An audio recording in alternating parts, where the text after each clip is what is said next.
Hello, everybody. We are back. Hello.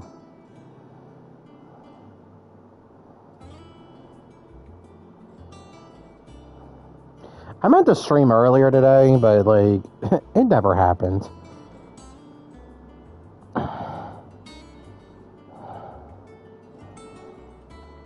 Alright. Let's go speak to Blackthorn.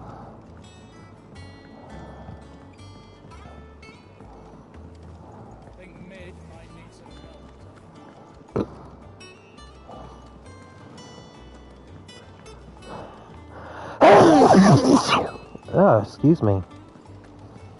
I had a double sneeze. Whew.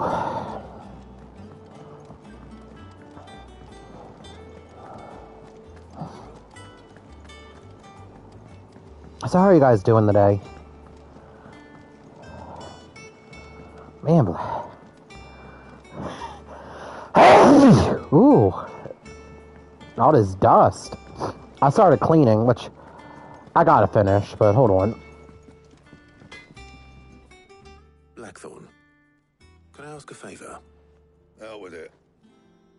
It's for Mid. This my last chance to say I'm otherwise engaged. Spare myself the arseache. Go on then. What is it this time? She said you would know. Here.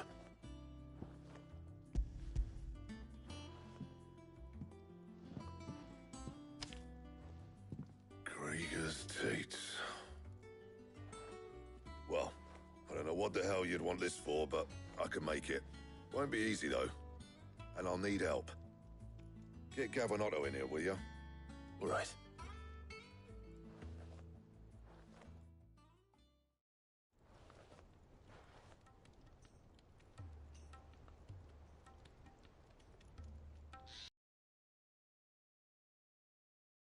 Yeah, again, isn't she? Typical. Still, if that's what it takes to get her to visit Sid's grave, I'll do what I can.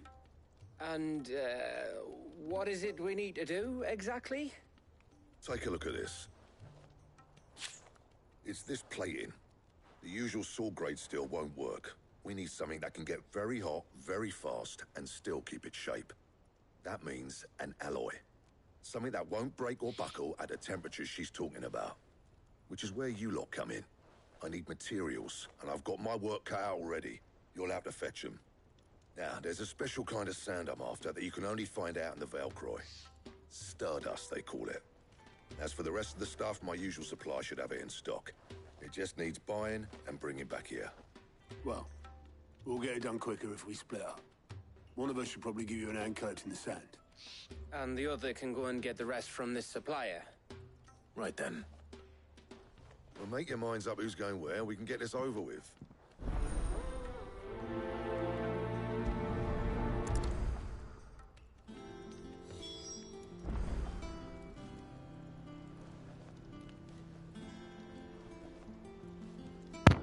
Alright, so I'm gonna do a couple missions.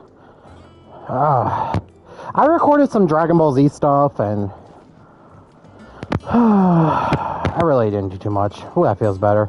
I wasn't feeling well a little earlier. Why does I have to go back?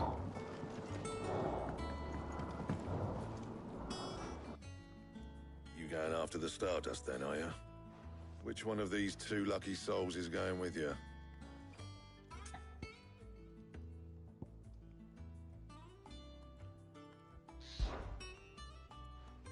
Gav, you're with me. All right, then. So, where do we find this Stardust stuff? There's a river that runs through the southern reaches of the Velcroy. It's the black sand that washes up on its banks that you're after. Southern reaches of the Velcroy, eh? That's down past Dalamil. I'll go and scout the place out. See about hiring us a wagon to bring the stuff back to. All right. I'll meet you by the river. While you're off having a paddle, I'll pick up the rest of the stuff from Blackthorn's supplier. Take care. You two, eh? Don't go letting him fleece ya. Fleece me? I like to see him try. In your own time.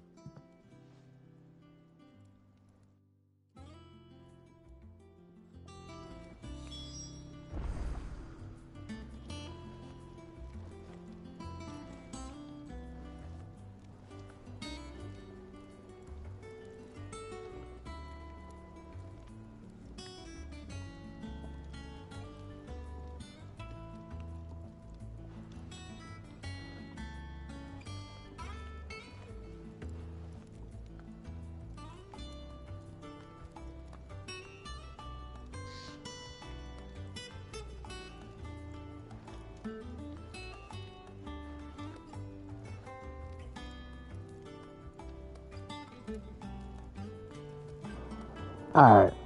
So I got a basic idea. I'm gonna grab these missions too, because we can knock these out too today. So let's go grab these. Oh my god, my stomach is killing me. What the hell is that? That's a crane. I went up to give some greens to the Chocobo, and you know what? The Chocobo.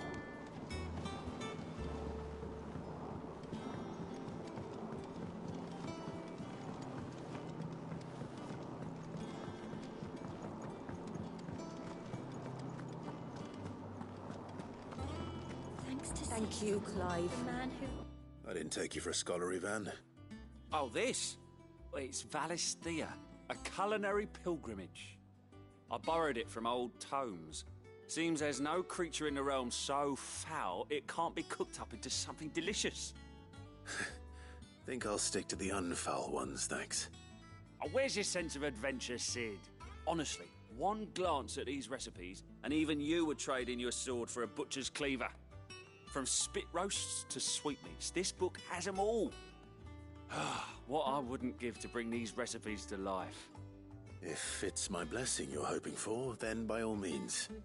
Well, I'm no hunter, Sid.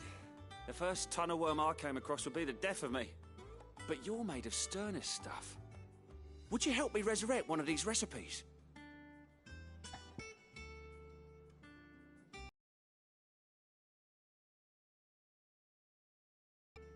Fine, I'll help.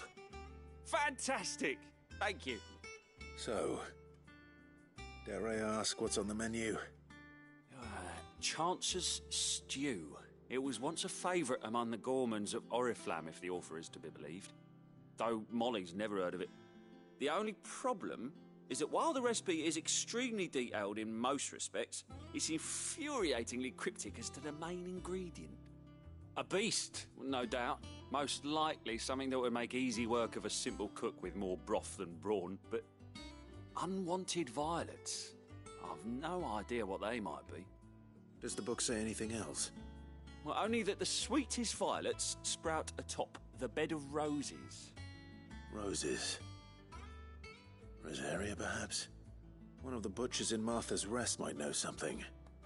I'll ask next time I'm there.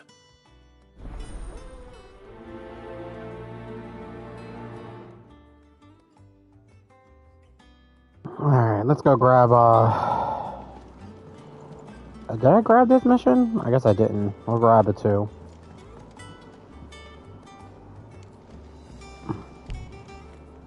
Oh.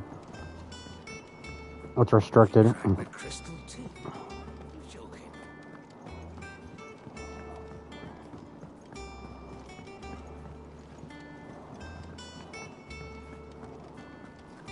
Make sure we grab all these other missions too, especially ones down there. And then we'll head out. Oh. I have not been eating good the last couple of days, and I think I'm gonna fast tomorrow. At least tomorrow night.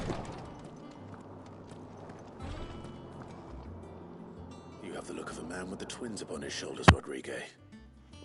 Talia has tasked me with removing a curse breaker's brand. But it's my first time, and I don't think I can do it. I'm afraid of what happens if I fail. You survived, I know, but there as many die as recover. Is it really worth the risk? You don't need me to answer that. You know full well what we're fighting for. I hope as much as you that one day bearers can walk among others as equals. But until that day, a brand is a burden, and we must lift that burden in order to go undetected. The operation may be dangerous, but it's also essential, and we undergo it willingly. I know.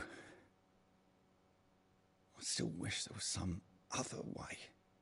But griping about my lot helps no one, I suppose. Don't worry.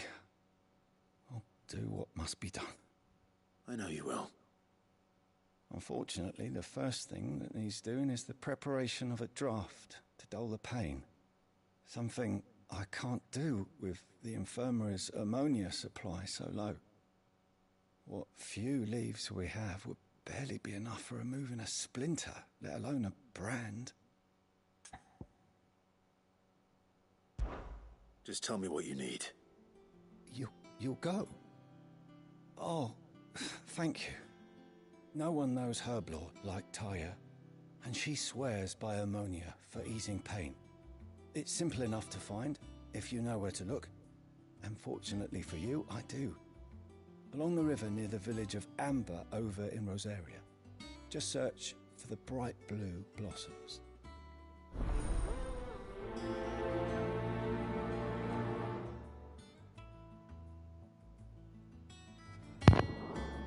I had the one mic off, but I didn't have the one off. Alright, let's head upstairs and head downstairs. Nah, I just don't feel too good. Like, it's a holiday, and I think I need to start, so basically I'm gonna start eating better.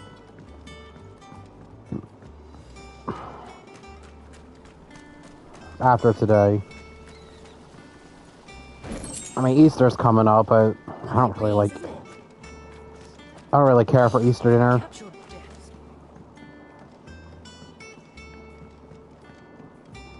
Where's that other entrance?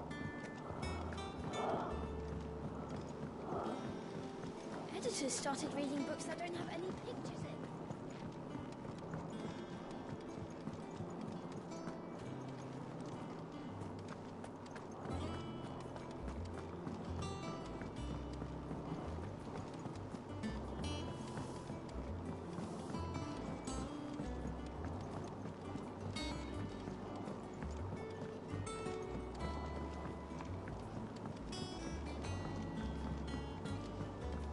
I went up to give some greens to the Chocobo. We have chocobos? I said chocobo. The celebratory spirit must be catching. Okay, there is something down here. We'll grab his mission and then we will head out. We'll grab both our missions. Eat up, little ones. It won't be long now, Martel. See, I was hoping to speak to you. Is everything all right? Oh, yeah, it's just, well, as you know, we've been trying to grow fruit down here. It's good to know that something of the old hideaway still lives on. Martel's pride and joy. It was a sapling when she rescued it from the rubble, but look at it now. All our hard work's finally paying off. I took it on, you see, after she died, and now the fruit's finally ready to eat. And not only is it ready, it's actually tasty. Sweet as you like, in fact. She bred the bitter right out of it. Impressive. And welcome news to more than a few, I'd say. I thought this first harvest could go to the curse breakers, on account of all they do for the hideaway. You couldn't take them some, could you? Seems better them coming from you. It'll be nice being the bearer of good news for a change. Oh, thank you. She always had a soft spot for that lot, see? And once they've had their share, I'll see to it that everyone else gets some. Here you go. Martel apples, they're called, in honor of her memory. You hear that, Martel? Today's finally the day.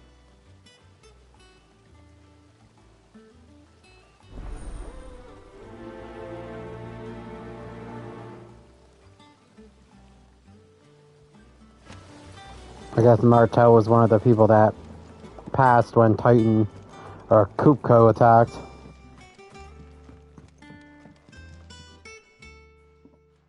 Sid, I know that when we came to the hideaway, we chose to let go of our past in order that we might focus on our future. We did? Nonetheless, I was wondering if... Well, I know you are from Rosaria, and I'm in need of someone with intimate knowledge of those lands. Apparently, the Duchy is home to all manner of curative herbs found nowhere else in the realm. Among them is a flower called a morganbeard that increases the potency of lesser medicines. I can't say that I've had much practice healing. My youth was spent in the Bailey. A shame. You see, the hideaway relies heavily upon medicines procured from afar. And when those shipments are late, well, It's our sick who suffer. If we could find this flower and learn to grow it here, we might save many lives. However, as you are well aware, Imperial occupation has rendered the roads unsafe for those like me, untrained in the military arts. Now, I'm not asking the busiest man in the hideaway to drop everything and make the journey for me, but if you happen to be in the duchy on other business...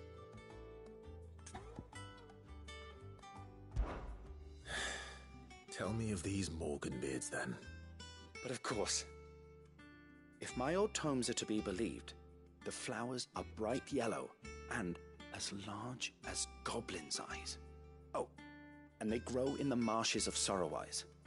If I am to propagate them here in the backyard, I will require several samples, preferably of blooms which have already gone to seed. And before I forget, I do seem to recall learning in the course of my research that their odor has the tendency to attract unsavory creatures. Nothing you cannot handle, though, I'm sure.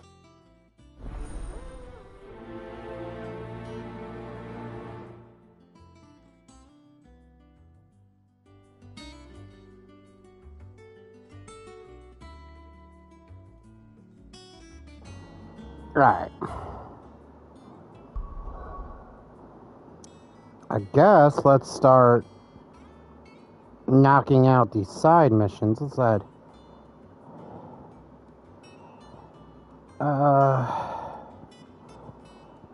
We'll go here first. Northreach. Who's in Northreach?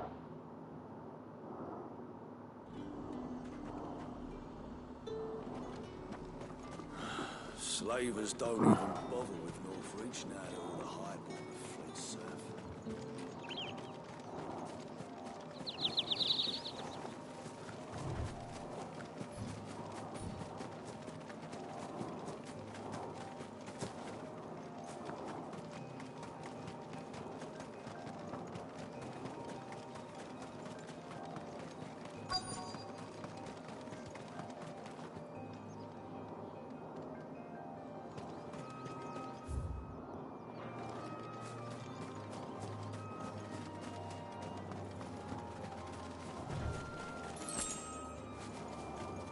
I don't even know what we're looking for.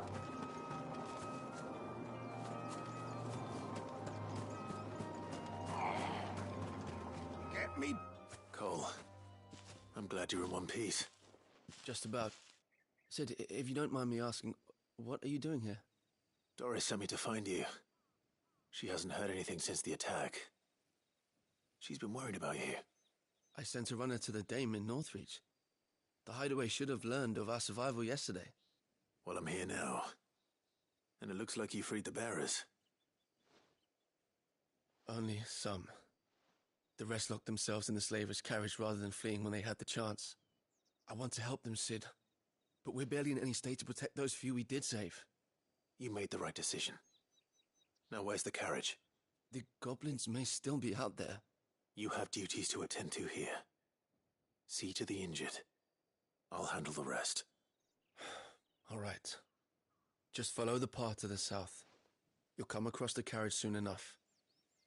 And please, hurry.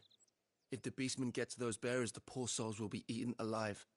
I won't let that happen. Thank you. And Sid, it's good to see you. Don't thank me just yet.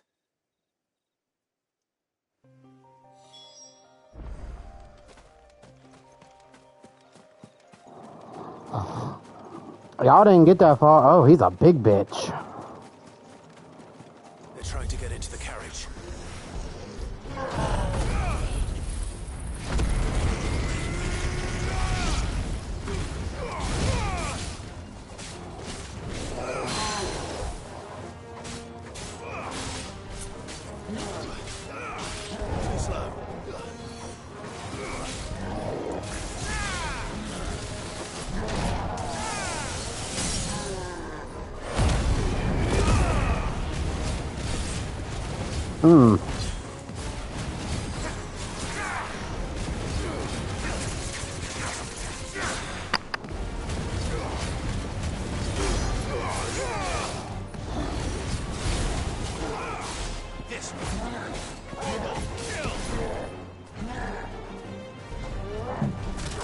Ugh.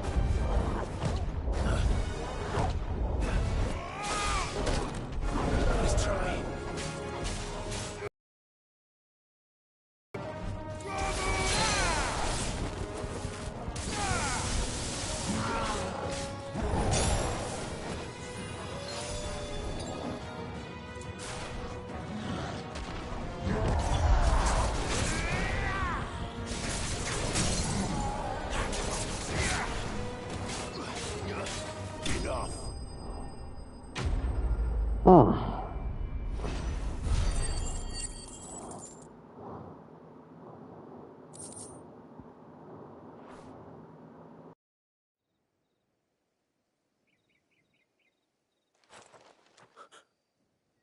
Who are you?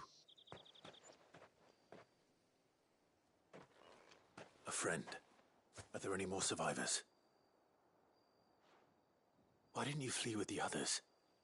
If the goblins had made it through that door, you wouldn't have stood a chance. Why should we run? One miserable death's no worse than another. Perhaps. But we're here to give you another choice. Freedom, safety, the life you've been denied. Come with us. Let us protect you. Sid, I couldn't just let you... You weren't too late then. Thank the gods. This man risked his life to save yours. To give you a second chance. Fine. Do with us what you will. What we'll do with you is take you to safety. After that, it's up to you. Your lives are your own now. You can leave the rest to us, Sid. We'll get everyone back to the hideaway. Thank you. I'll let Doris know we're expecting new arrivals.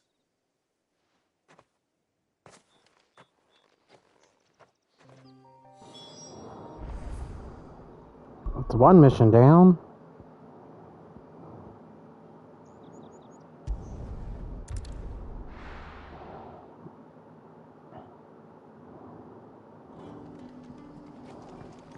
Good day to you, Sid. Well, good day to you, random person.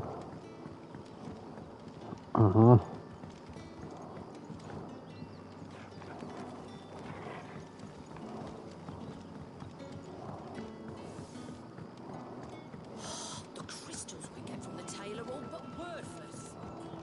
But worthless. Hello, Sid. Ah, Clive. Your timing is exquisite, as always. I have a concern which you may be able to assist me with. Go on. There are whisperings afoot of shadowy figures having been sighted outside the village. Rustlings in the undergrowth, suspicious noises. My people fear that they are being watched. It may be no more than a surfeit of nerves, understandable in the current climate, or it may be the prelude to something altogether more dangerous. Given what I hope you'll forgive me calling your nose for trouble, I wondered if you might investigate. Of course. Excellent. You might begin by speaking with the good citizens of Lostwing. Listen to their tales, and make what you will of them. All right. I will.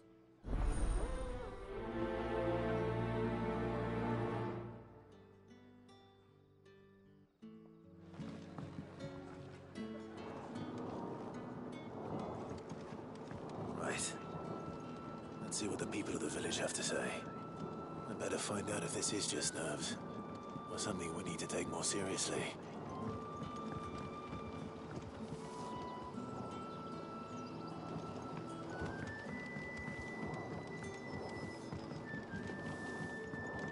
If you ever need a room, Sid, just say the word. I'll have a bed made up while you eat. And that goes for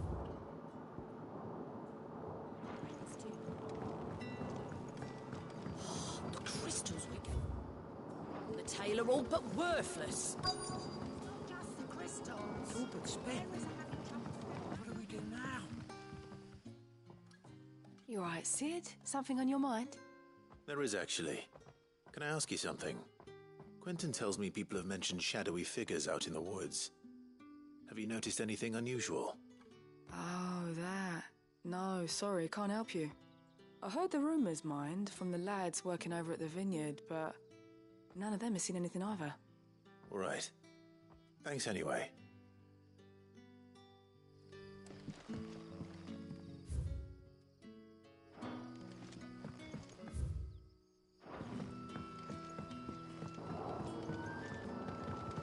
Hmm.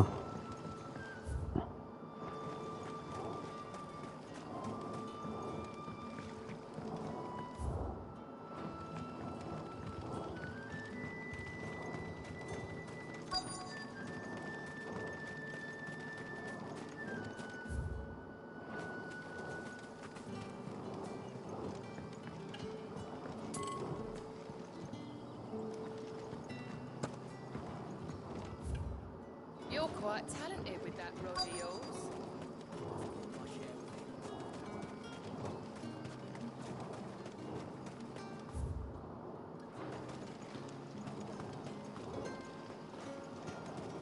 Oh, it's up there. How the fuck do I get up there? Oh.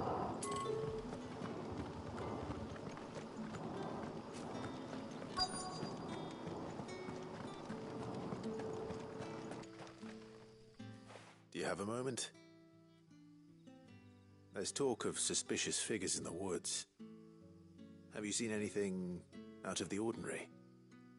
No, but I've heard something. Sound of scraping metal, like someone sharpening a sword. Where was this? In Lorbert's Pass.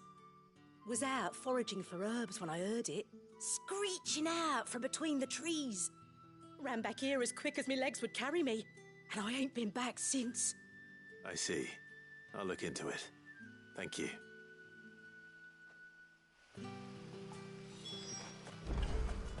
Seems Lorbert's Pass is our best bet then.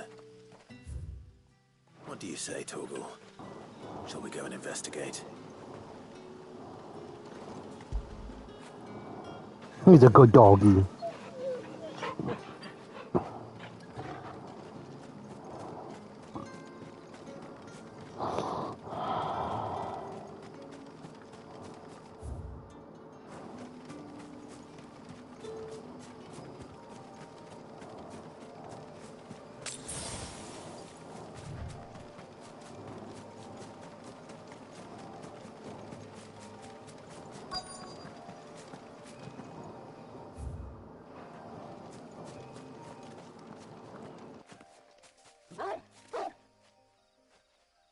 You there.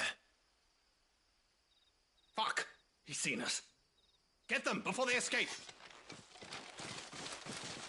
Black Shields. Here. What the hell are you doing here? What is it to you? Not that we give a damn. All that matters to us is that you don't leave here alive.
Why were they here?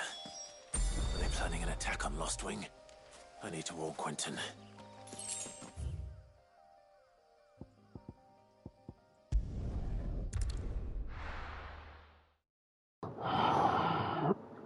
Mm.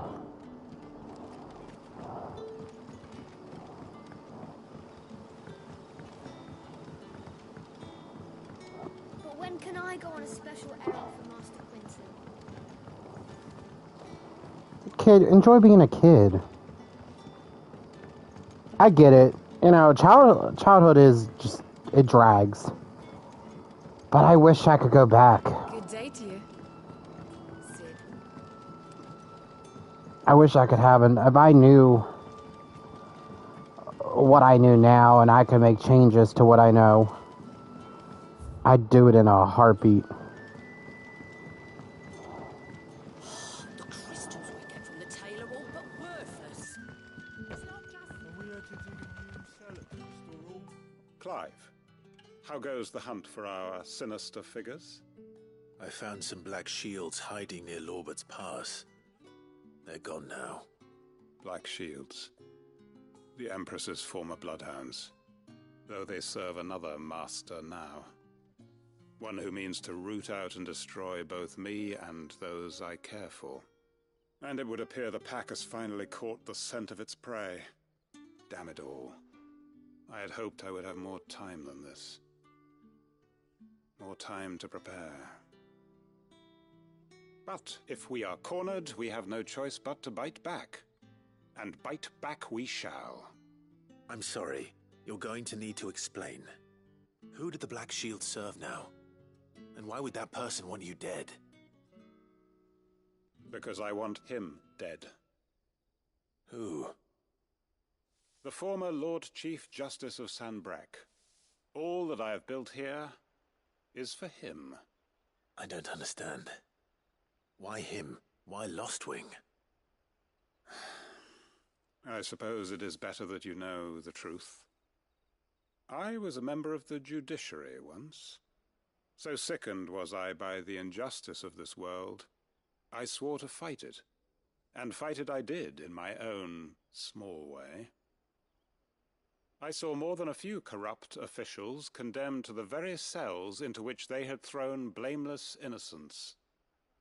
Men to whom the law was but a scourge to turn against the powerless. And throughout, it was the Lord Chief Justice who backed me, who was my one true ally in the quest to see justice done. So what changed? I discovered that he hunted bearers for sport. I was a fool to think he shared my hatred of venality and vice.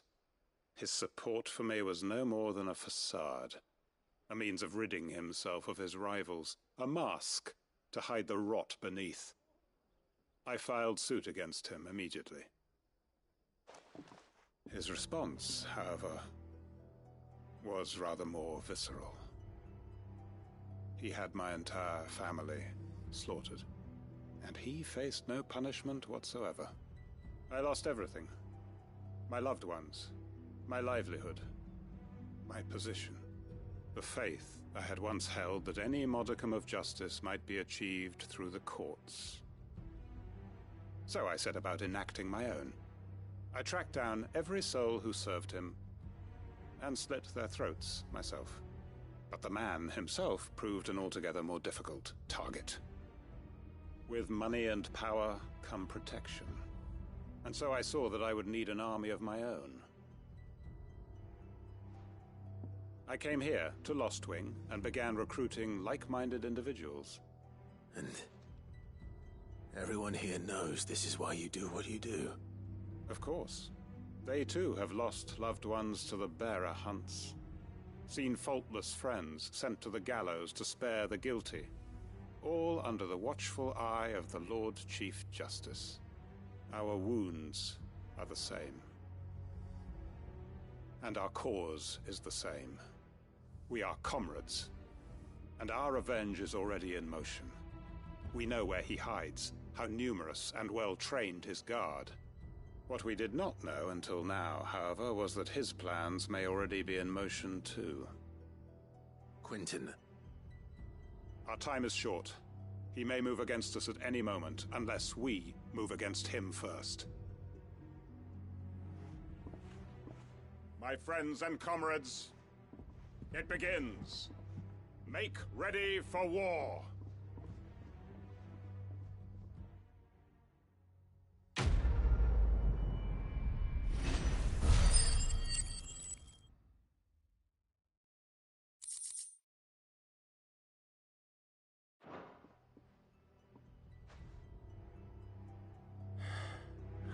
trying to change his mind.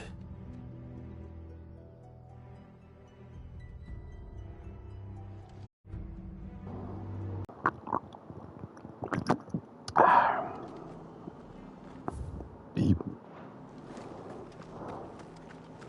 Stay sharp. We don't know when those bastards will be back. Thank you for sticking with us. Can't exactly leave old Martha. Much after everything she's done for us.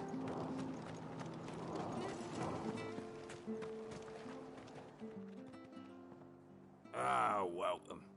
Times may be hard, but if you got the gill, I got the goods. What can I do you for? Unwanted violets, if you have them. Though I'd gladly settle for learning what they are if you don't. Why, I haven't heard folk call them that since I was a lad. You're looking for scorpion tails. Unwanted violets is what folk used to call them back in the day. They turn a wicked purple when you boil them up, hence the name. Used to chuck them in the pot when there weren't nothing else on offer, when there was a war on, that sort of thing. Thankfully, times aren't yet as hard as that. And even if they were, you wouldn't find anyone selling them these days. Do the scorpions still live nearby? I dare say they do. 3 Reeds would be your best bet, if memory serves. Thank you. You've been most helpful.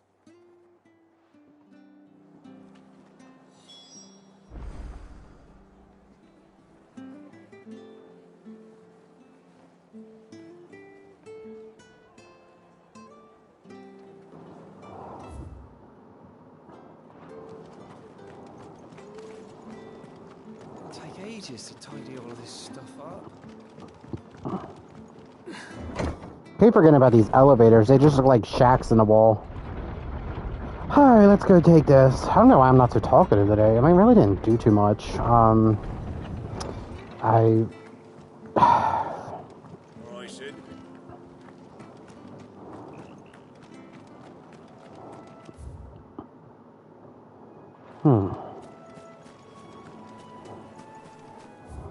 Can I just make this my priority for now?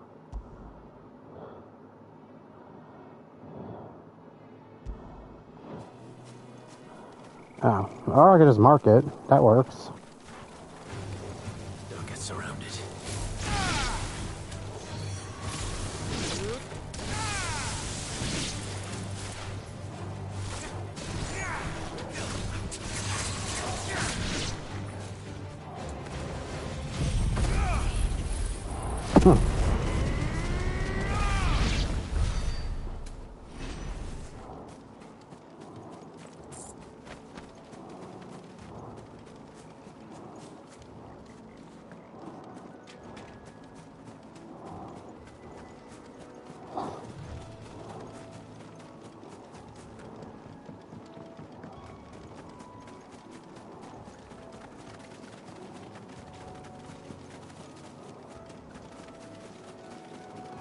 Marshes near the Abbey are certainly damp. Let's see if they're damp enough for Morgan beards. Time to fight.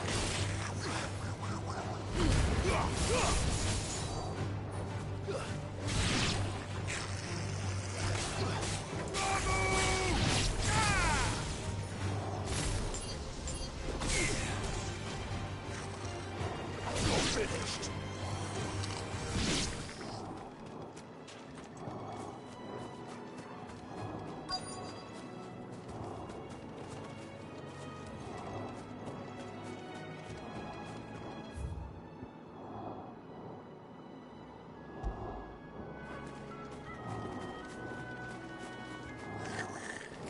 Size of a goblin eye. Not this goblin. Certainly wasn't wrong about them being attracted to the flowers,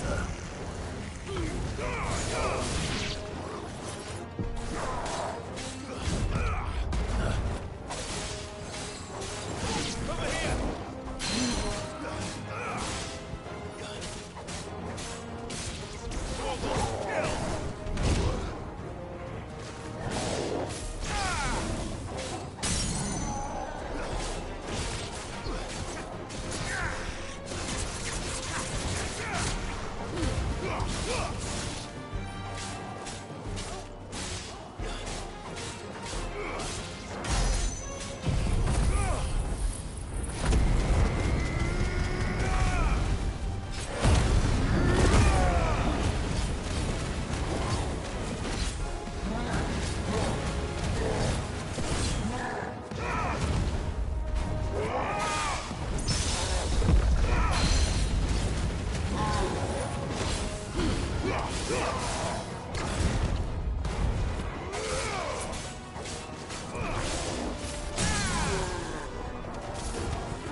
Bright yellow.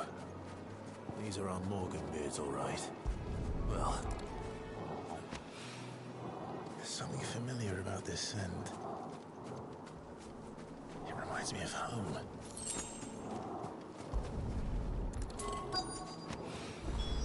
Hopefully this will be enough. I've had my fill of goblins.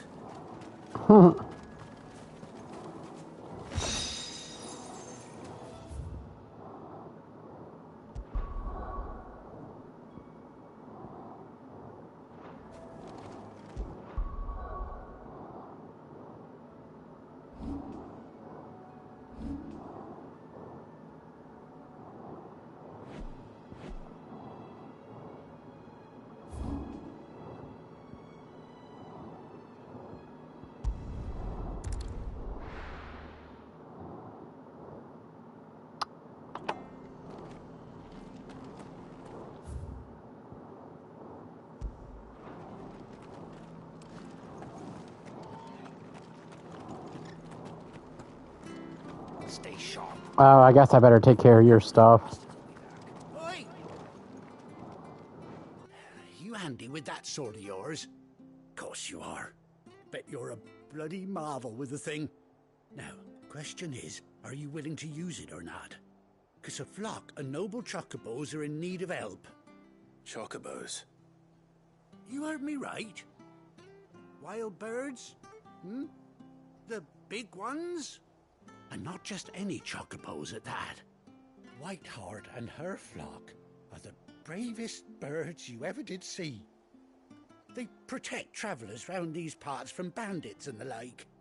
Chocobos? Fighting bandits? It's true. Why, they saved me from a gang of footpads only yesterday. Nasty lot they were too. And now they're back, looking to settle the score. Oh, go on then. Don't just stand there. Go and help them.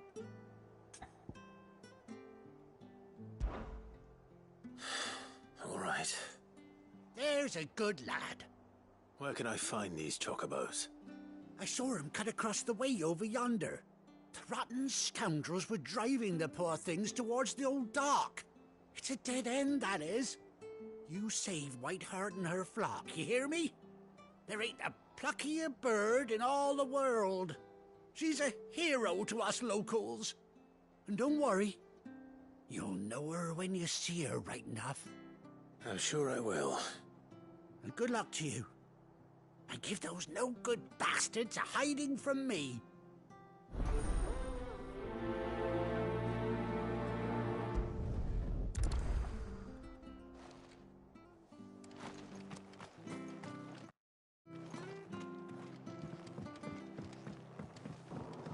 Hit the wrong button.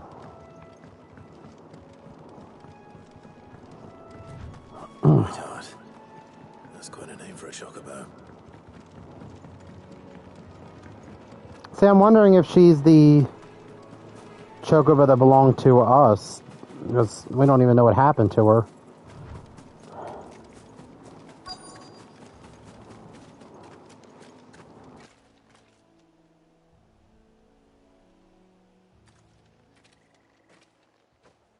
A white feather.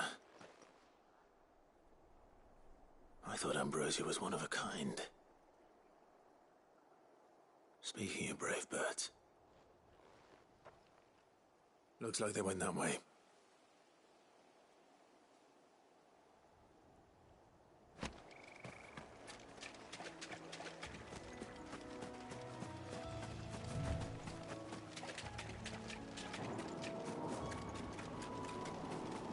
It's probably Ambrosia. These chocobos aren't going down without a fight.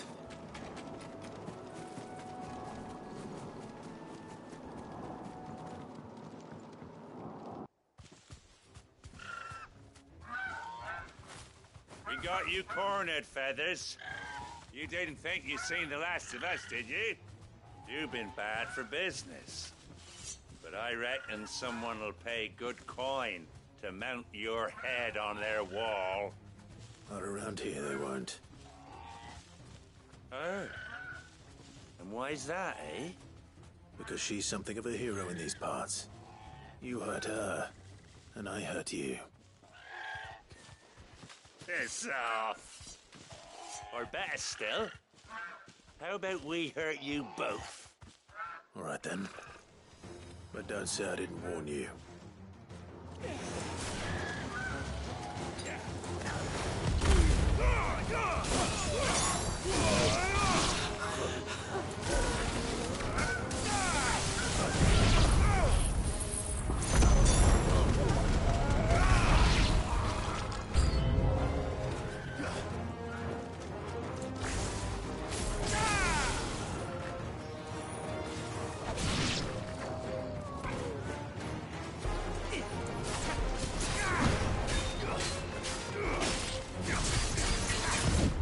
Nice try.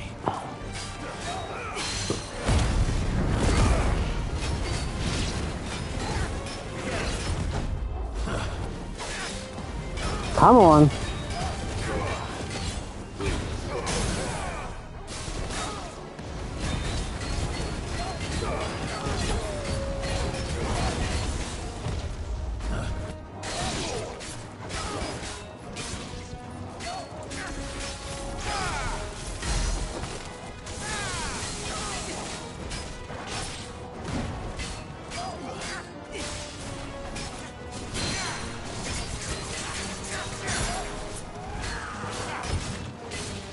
Nice try.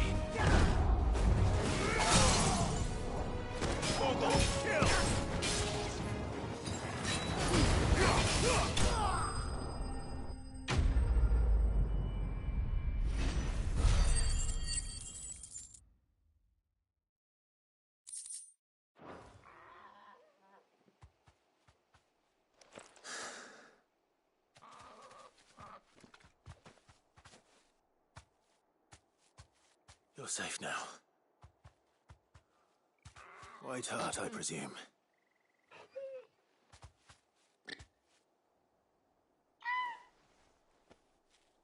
Do you know her, boy?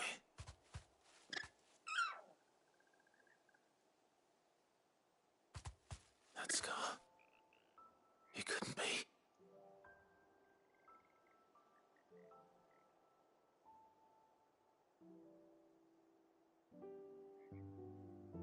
Ambrosia.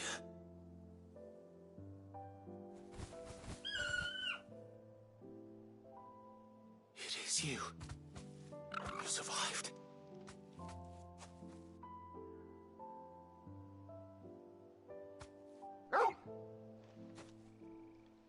And you found yourself a flock. Oi! Is it over?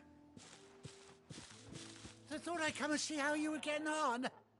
Oh, you sorted the bastards then. I knew you would. And the whole flock made it through unscathed. Thankfully, they did. And not only that.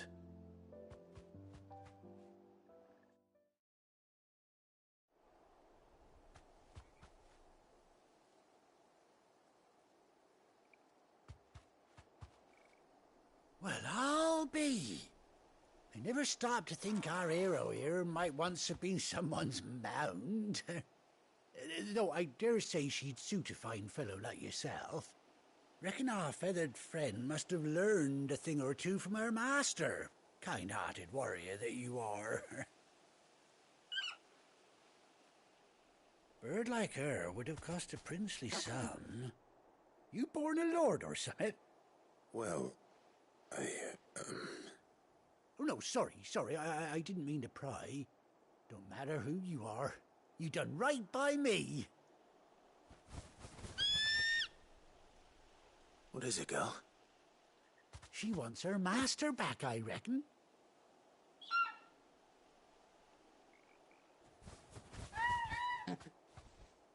Told you. And it seems her pals agree. Is that it? You want to come with me? Well, bugger me if this ain't a heartwarming sight. The lads down the stables will be hearing about this tonight. Oh, stay right where you are.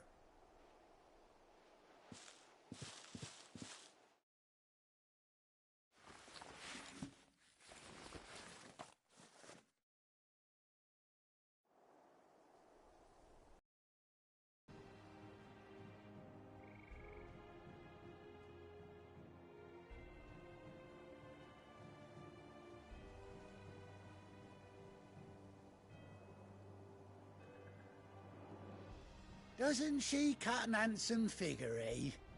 She does indeed. How much do I owe you? Ah, a few scraps of leather's the very least I owe old Whiteheart. Oh, I'll be sad to see her go, of course. But she's earned her right to happiness and more besides. Don't you worry, we'll get along just fine without her. You hear that, Whiteheart? You've earned yourself some time off. You have fun traveling with your master now. Anyhow, best be on my way. Good luck to the both of you.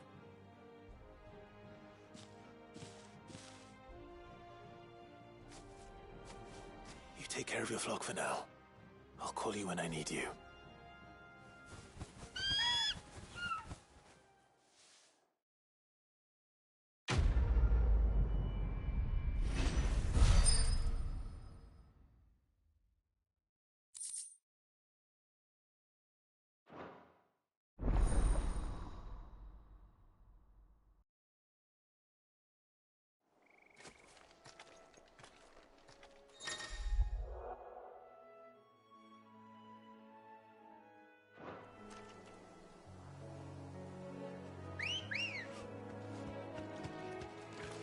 Good girl.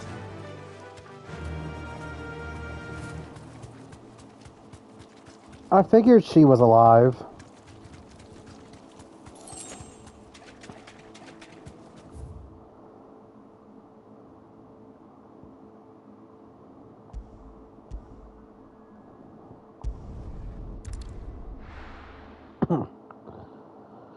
Oh, we got a few missions here and there, so we'll take care of these missions today, and then we'll jump into whatever they need us to do.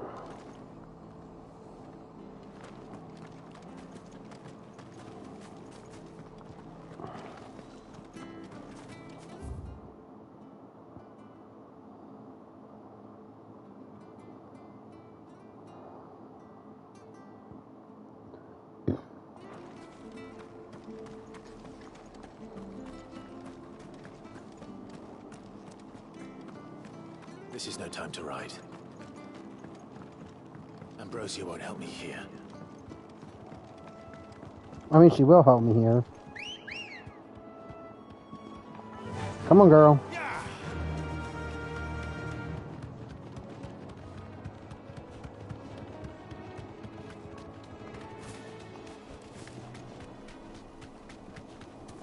Can she swim?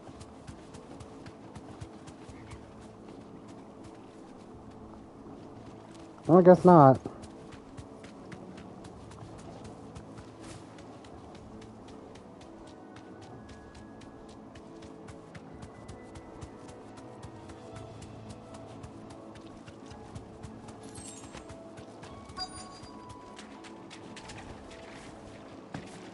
Scorpions. At least I know what I'm up against.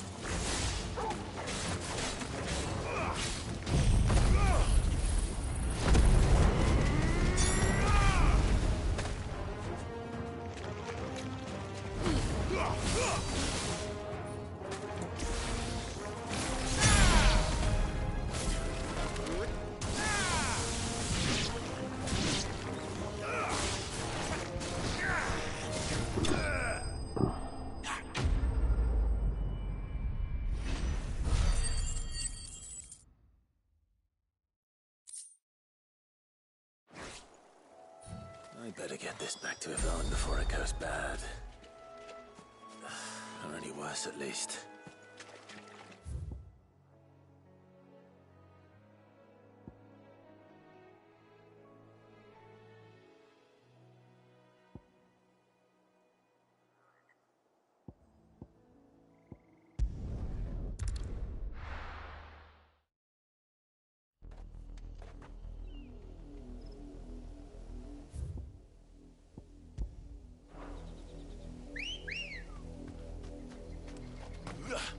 Ready to go? Well, doing this now makes it easier to get around, so... Now for those herbs.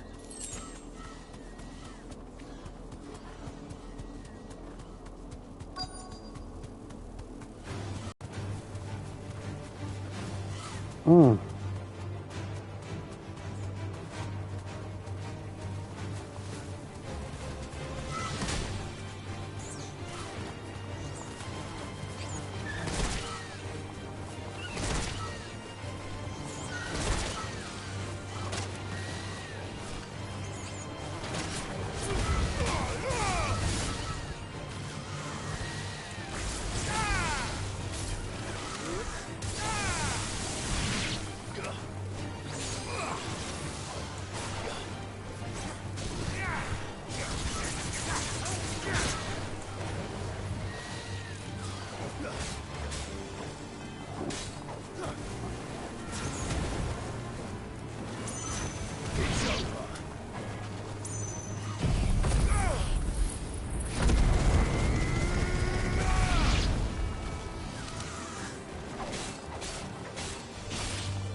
Good girl.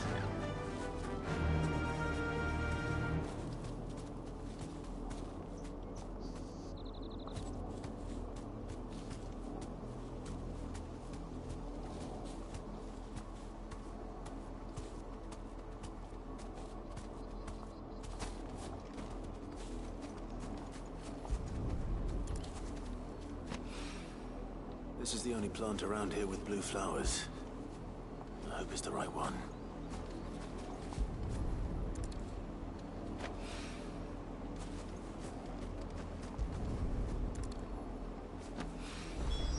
Should be enough to keep the infirmary stocked for a while.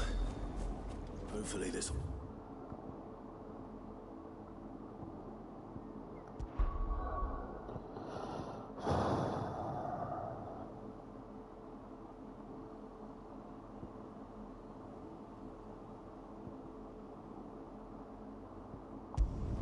We could drop this stuff when we go back. Let's go do this mission.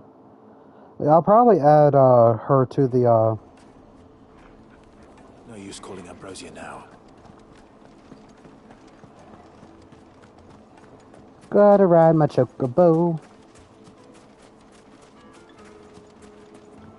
They modernized pretty much all the Final Fantasies. Where's Gav? So it was nice to see this one's kind of more like medieval.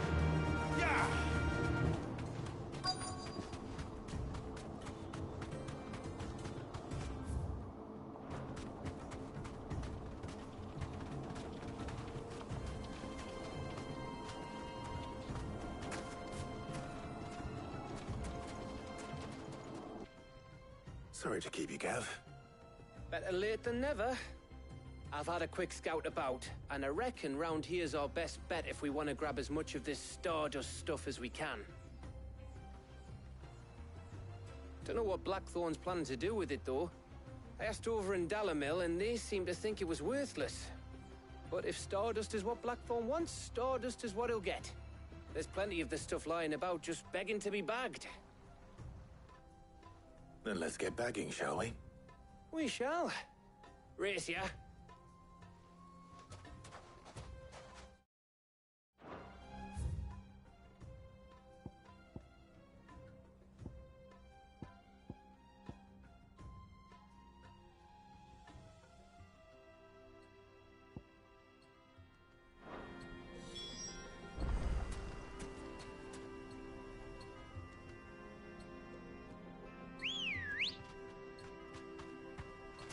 Come on. Run like the wind.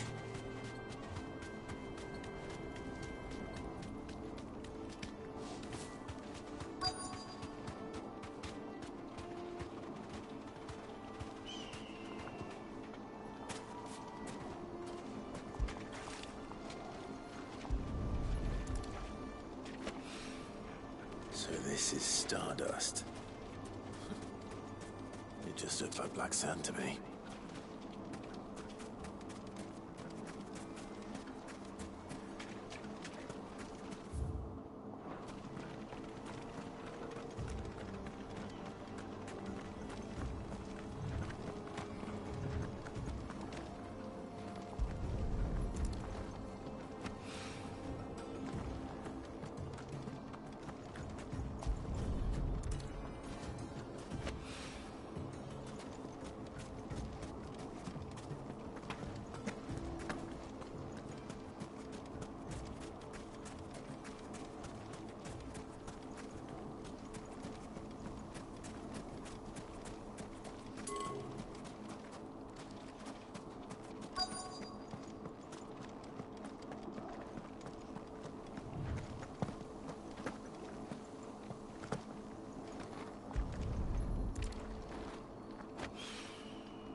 should be enough for now.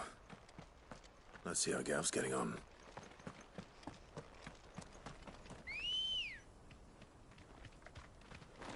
Let's go.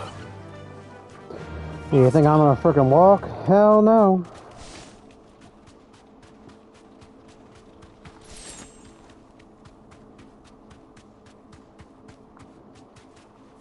You deserve a rest.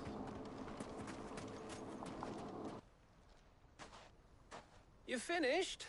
How much did you get? Enough. I hope.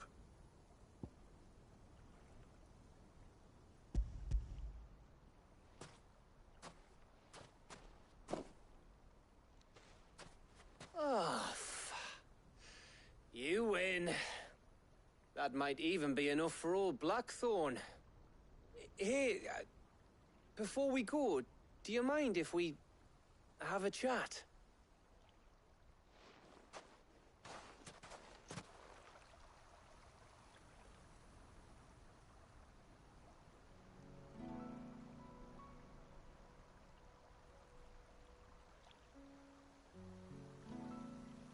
Feels like ages since we had the chance to talk. You know, man to man like. It does, doesn't it? Back when you first took Sid's name, we were talking all the time. Working out what to do in that. There was a lot to work out. And there still is. Those shoulders of yours starting to feel the strain. Hardly ever see you around the hideaway nowadays. Always on some errand or other. You can take a day off, you know. Says the man who spends most of his time behind enemy lines. Only 'cause you keep sending me there. I know I can count on you, Gav. Likewise.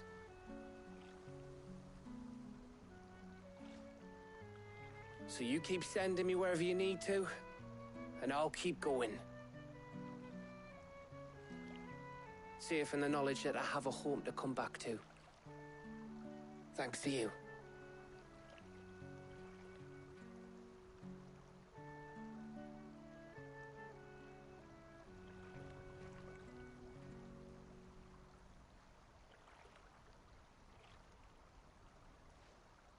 Right.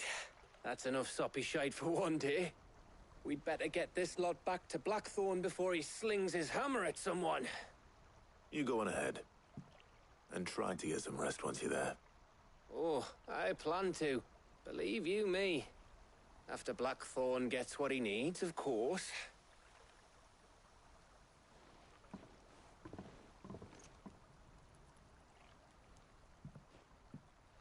Right. Ready to go home, boy?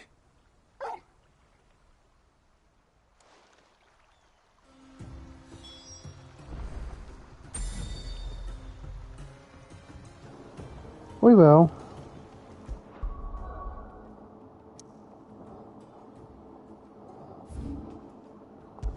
I want to do these side missions real quick. They shouldn't be that long. It's usually just pick up and go to a destination. I mean, it's not like Greedfall when we had to go 20 miles away. The most fragrant herbs and spices. Gone, just like that. And without so much as a by your leave. What's the matter? It's my apprentice. He up and vanished while my back was turned. I'd go and look for him myself, but I've got a bakery to run. A bakery that's now short one pair of hands. Loath though I am to rely on the kindness of strangers, I'm at a loss. Please, will you see if you can find him? I'll see what I can do. Do you know where he might have gone? I wouldn't be surprised if he was off somewhere mooning at Drake's Fang. He used to work there, you see. Poor fool left his heart in its hollow. All right. Then that's where I'll start.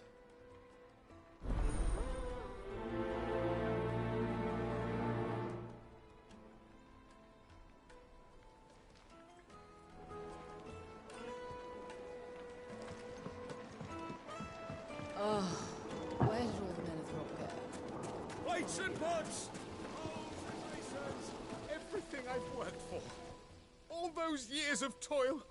Every coin I've ever earned is tied up in this place. Are you all right? The baths are closed. Leave me be. On second thought, perhaps you are just what I need. Might your services be for hire?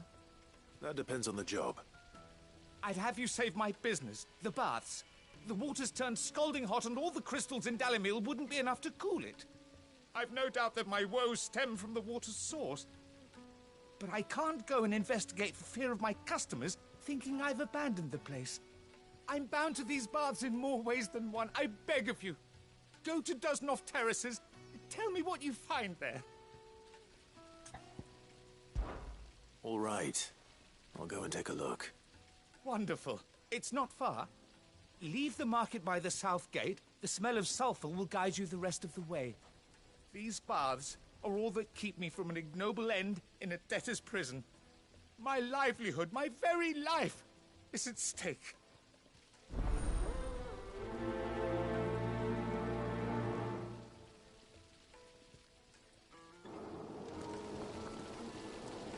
There's one more quest.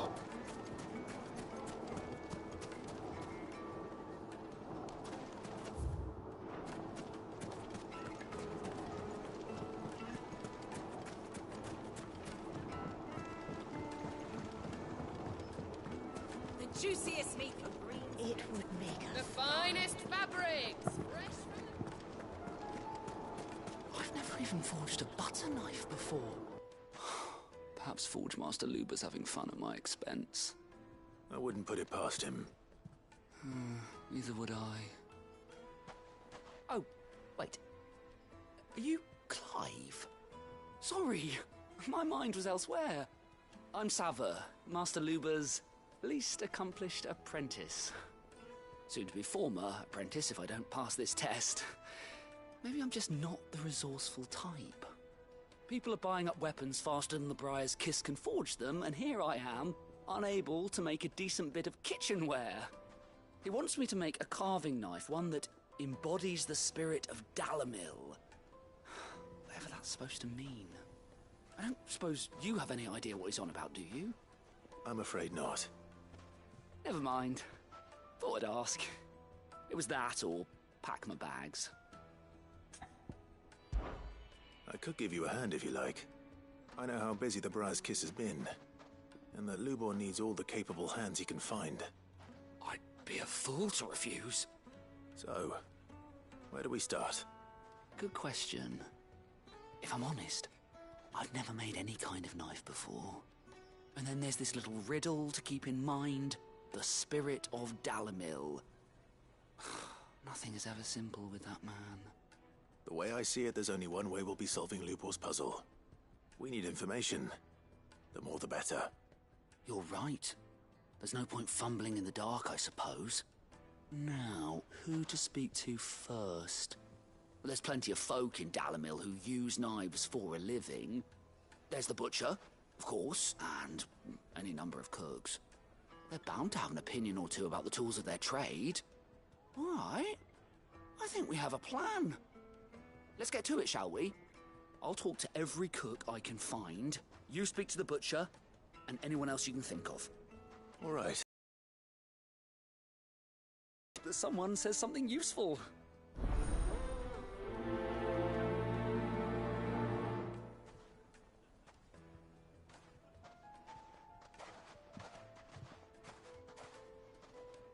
Trust Lubor to take a simple test and turn it into a riddle. I'd better get to it. I come.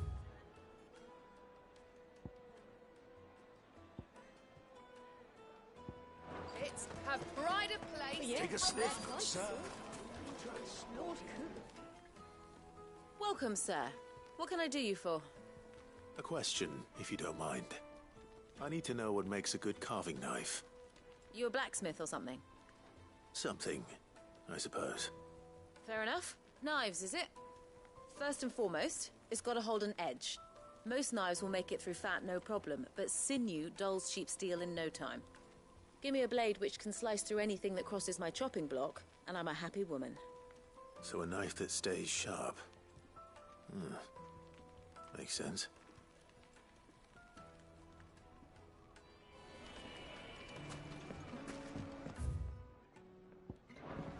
Oh, where did all the men of the rock go? Probably ran out.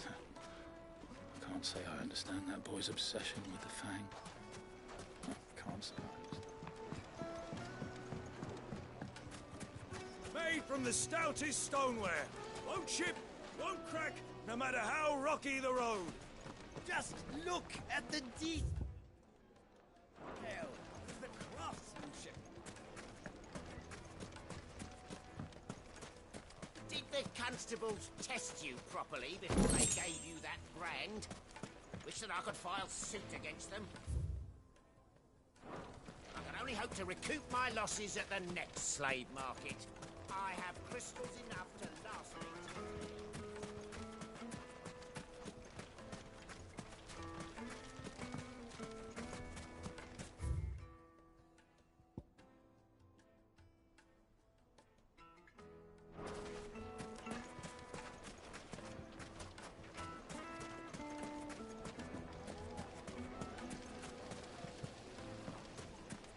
Plates and pots, bowls and basins.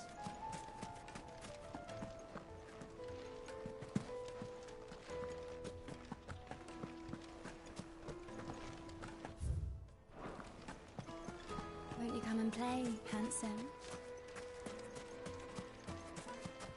It's all the fault of this blasted war. The moment I kill for a measly bunch of Gazal greens.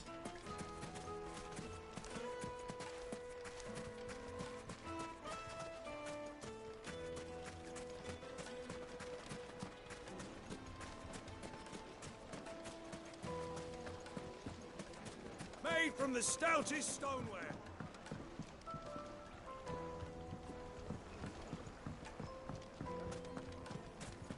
It would make a fine gift for your beloved.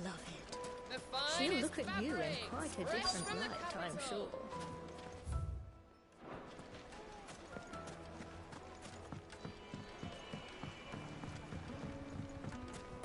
Plates and pots, bowls and basins.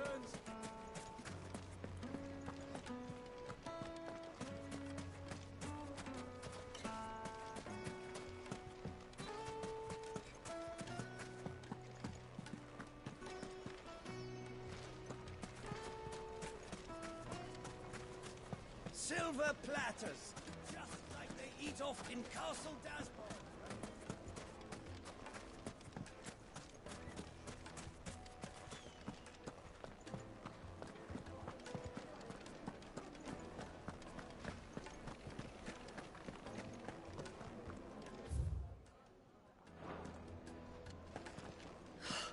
I need to drink.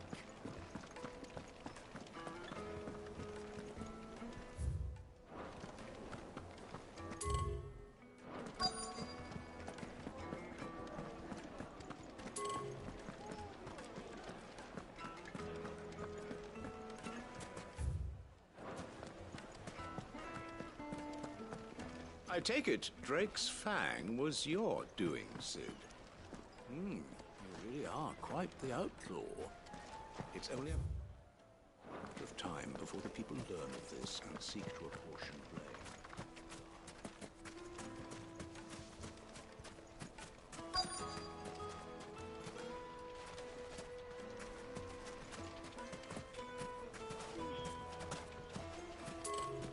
A word of advice, traveller. You see pots like this around town, you leave them alone.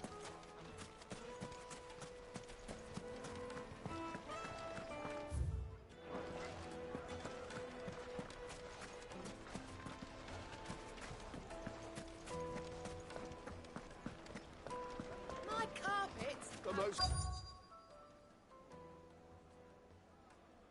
fragrant herbs and spices from the breadth of the... Put a knife with an edge like Odin's razor in my hand, and I'll make short work of any carcass.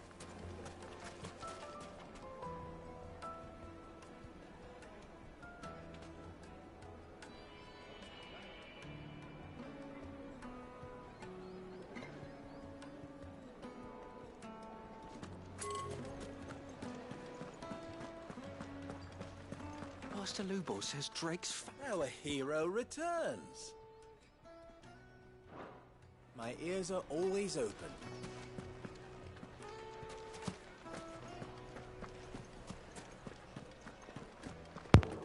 Whew. Had to have it muted for a bit. I had to use the bathroom, and trust me, nobody wanted to hear all that. Oh, where did all the men of the rock go? Probably ran out of gil, just like us.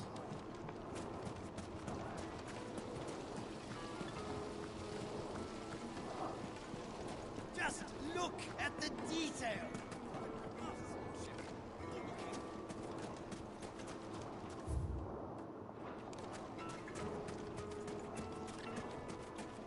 No, I'm telling you, it's gone. I saw the crater on my way back from the Free Cities.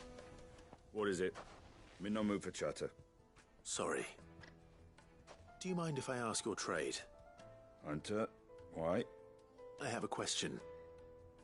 Can you tell me what makes a good carving knife? I assume you use one out in the field. Has to be able to put up with some punishment. Can't be dealing with a brittle blade, not while I'm on the hunt. If your knife snaps every time you use it, you'll be spending coin as fast as you make it. Times are hard enough as it is. Thank you. I won't keep you any longer. All business, eh? Man after my own heart. So, carving knife should be hard-wearing and hold an edge. Hardly a revelation. Let's hope Sever had better luck than I did.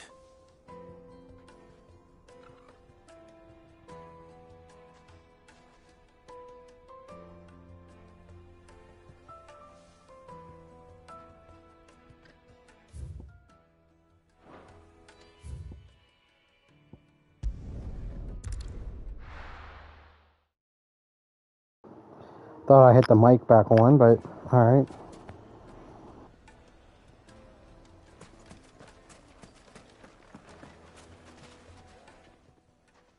So, how'd it go? You learn anything useful, or should I be looking for a new trade? Only that a blade should be durable and stay sharp. All the cook said was that he needs his knives to be light. Too heavy and they do his shoulder in. So we're no better off than when we started. Perhaps Lubor didn't mean anything with his Dalamil remark. But that can't be right. I've bandied enough words with the man to know that he chooses them carefully. No. We must be missing something. Something right in front of our noses, most likely. No doubt you're right, but I have to make a start soon. I can't put off making this knife forever. Agreed. Lubor wouldn't like that much. Right. I've been trained to work iron. The cheap stuff, mind. But it's hardy enough if you don't hammer it too thin, and it sharpens up nicely with a bit of effort. Trouble is, it's either durable or it's light. Meaning someone is going to be disappointed. Forge Master Lubor, probably. Is there no one else you can turn to? Someone who knows their metals, perhaps? The other apprentices know better than to help me with my test. But maybe there is someone I could turn to. A merchant, a favourite of Forge Master Lubor's, who sells metals to tradesmen passing through the Valcroy. I bet she'd know a thing or two.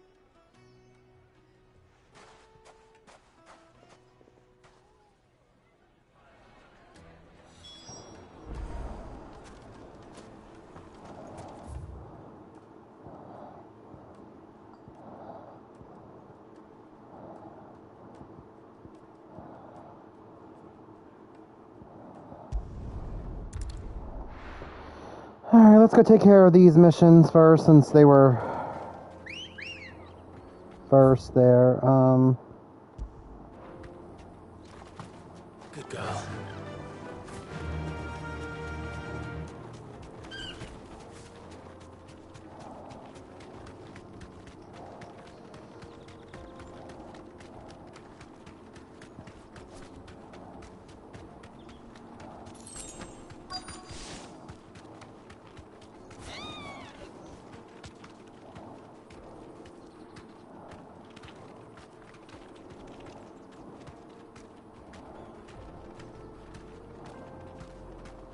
safe.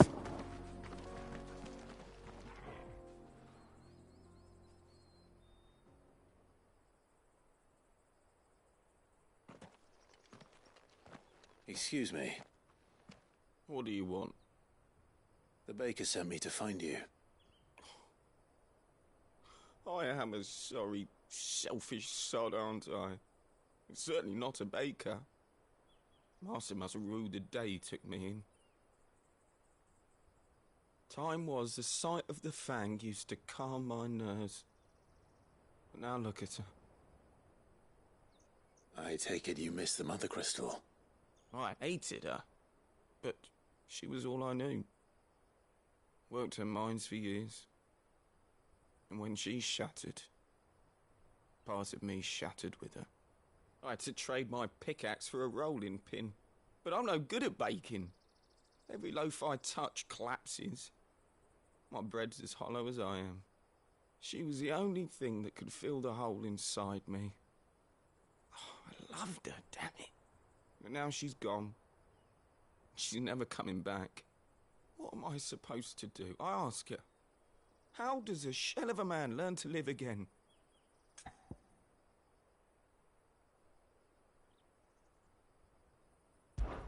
Perhaps you could express yourself in your work. If you miss the fang, maybe you could recapture it somehow. Recapture it? I'm a baker, not a... You know, you might just be right.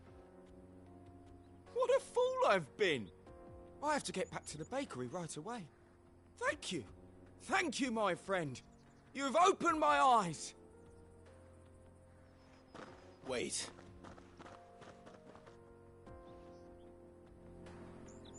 Suppose you won't be needing an escort then.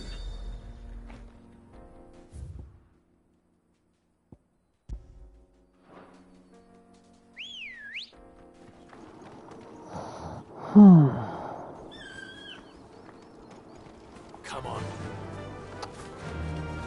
She sure makes this job a hell of a lot easier.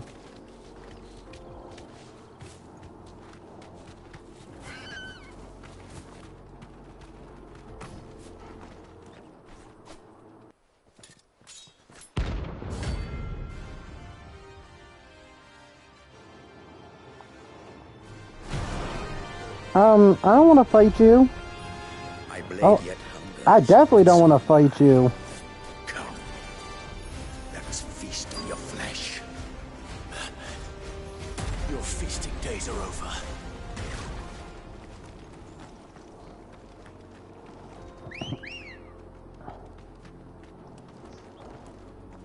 Let's go. Faster.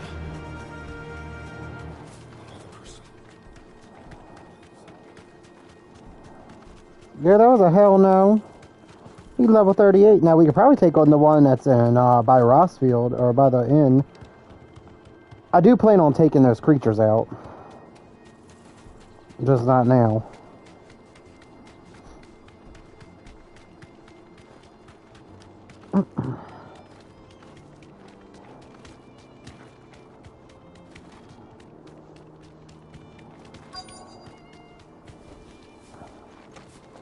By the flames. That explains the heat.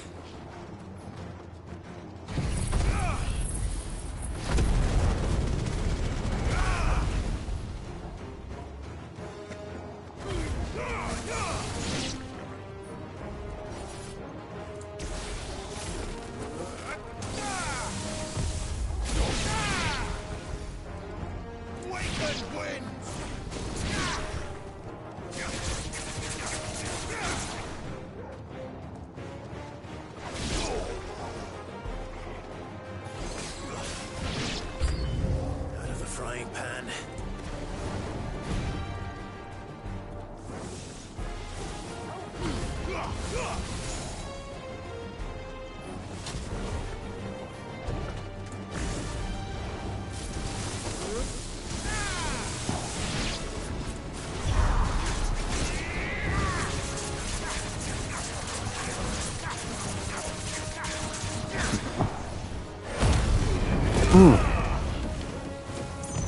I try.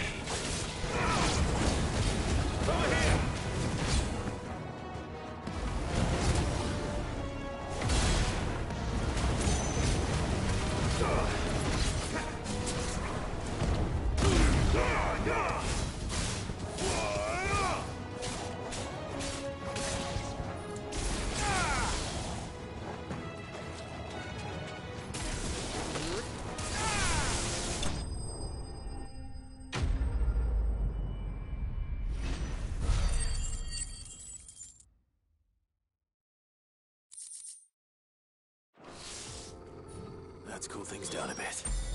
Let's hope it's...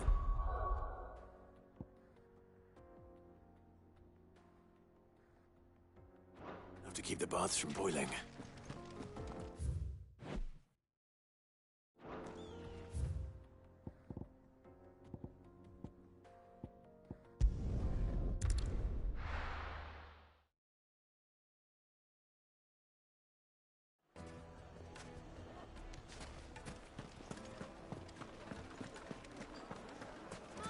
The most fragrant herbs and spice. Ah, there you are. The man who lit a fire under my wayward apprentice.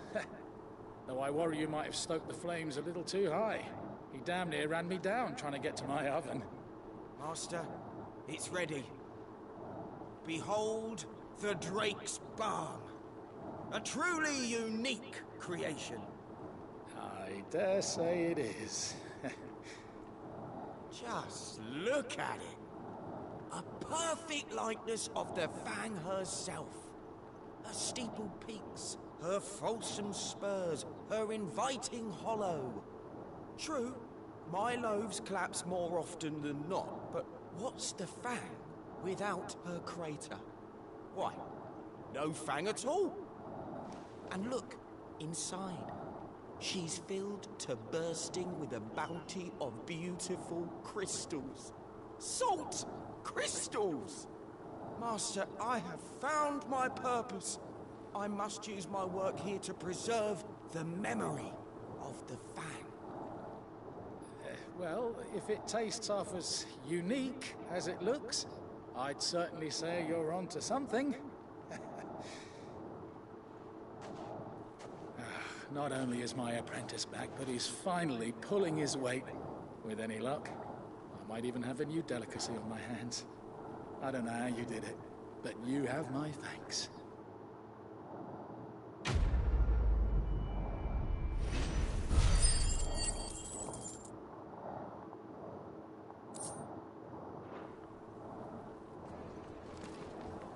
Now, Dusan, I know you're keen, but do you have to use the good salt?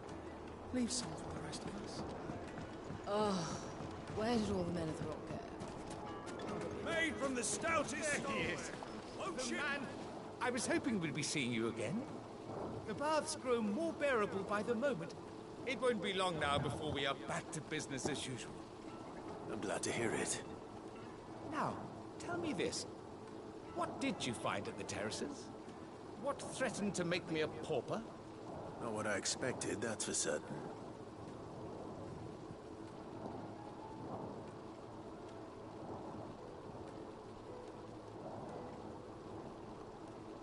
You tell a fine story.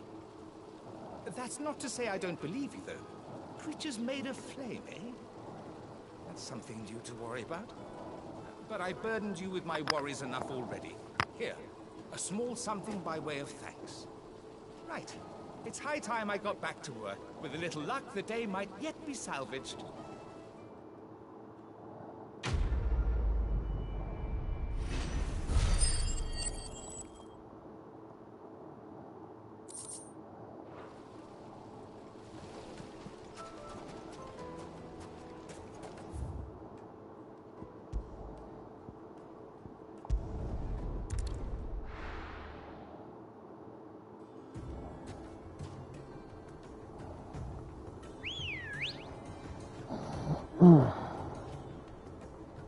Let's go.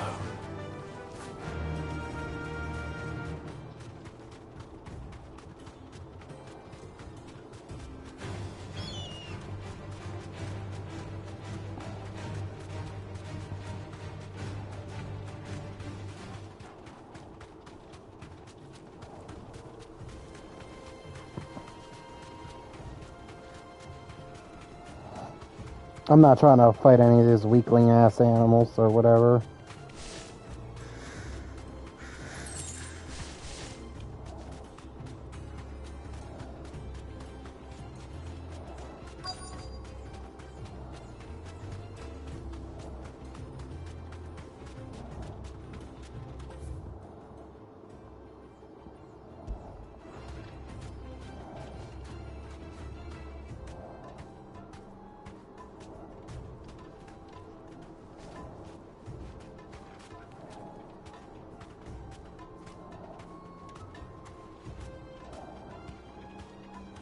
Thanks, Gal.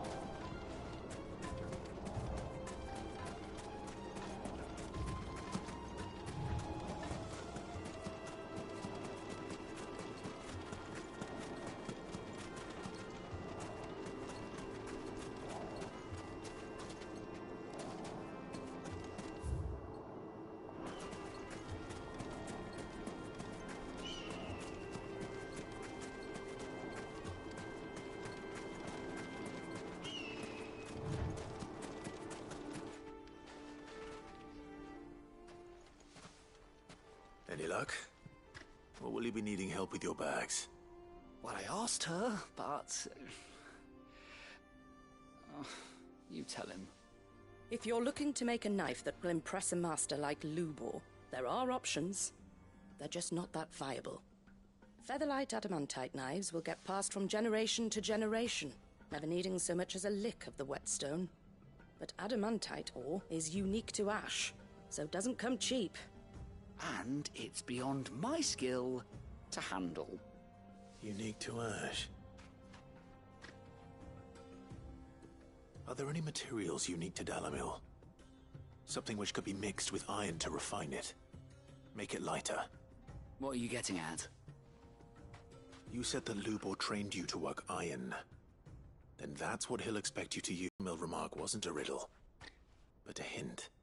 If it's cheap metal you're using, then there's always limestone, I suppose. Folk first settled Dalamil to get at her mineral deposits. And, if you know the trick, it can be melted down in the furnace to drive out impurities from low-quality iron. Bloody hell! That must be it! I don't suppose you know the trick, do you? It's hardly my speciality, but I've been around enough blacksmiths to know how it works. Looks like I've got some learning to do. Clive, I hate to ask after all that you've done for me, but... The limestone? Fine. I can hardly abandon you now. Besides, I want to know if this is the answer to Lubor's little riddle. I can't thank you enough, Clive. You'll have no trouble finding limestone over in the terraces. The place is bloody made of it. Then I suppose I'll meet you back at the forge. Right you are. I'll see you shortly.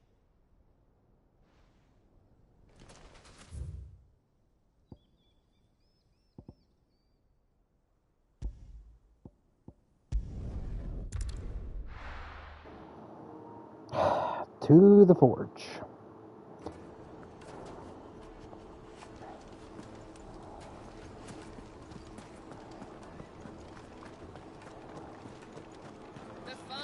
The most fragrant herbs. Dusan, I know you're keen. Oh, where did all the men of the rock go? Made from the stoutest stoneware. I mean, if we can get these places, like, back up and running and stuff, I mean, who are we to not help whenever we can?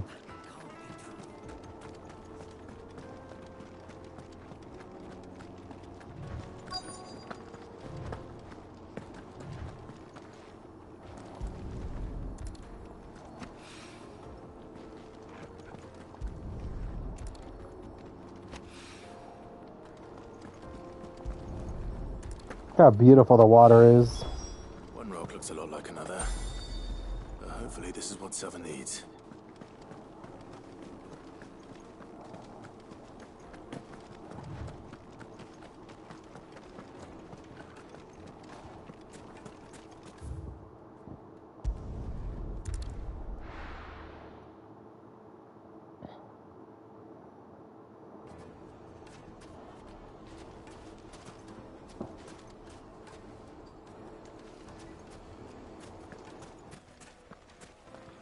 Master Lubor says Drake's fang has fallen. Does that mean the... I wasn't sure how much you'd need, but I hope this is enough.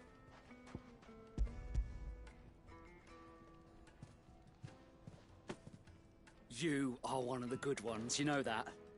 You and that merchant both, she's got quite a gift for teaching that one. Now, time to see if limestone is the secret weapon we were hoping for.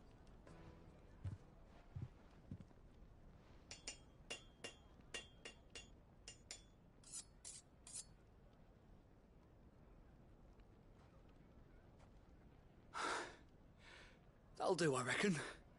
A knife forged from the very rocks of Dalamil. Her spirit, if you will. It's a fine-looking blade. I only hope Master Lubor agrees. That sounds like my cue. And just as well. I was getting tired of waiting. I'm sorry, Forge Master Lubor.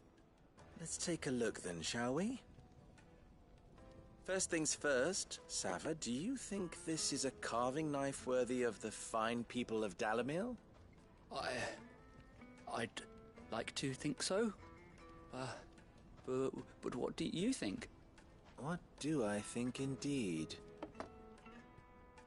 It's sharp-ish, but it won't last long with hard use. And it's heavy, heavier than it should be. You might not think it just to hold it for a moment, but sell that to a cook and you'll never hear the end of it. It looks like someone paid a visit to the terraces.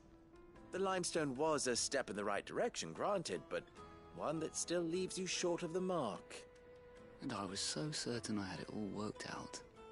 I don't know who you found to teach you that little trick, but it certainly shows initiative. Next question.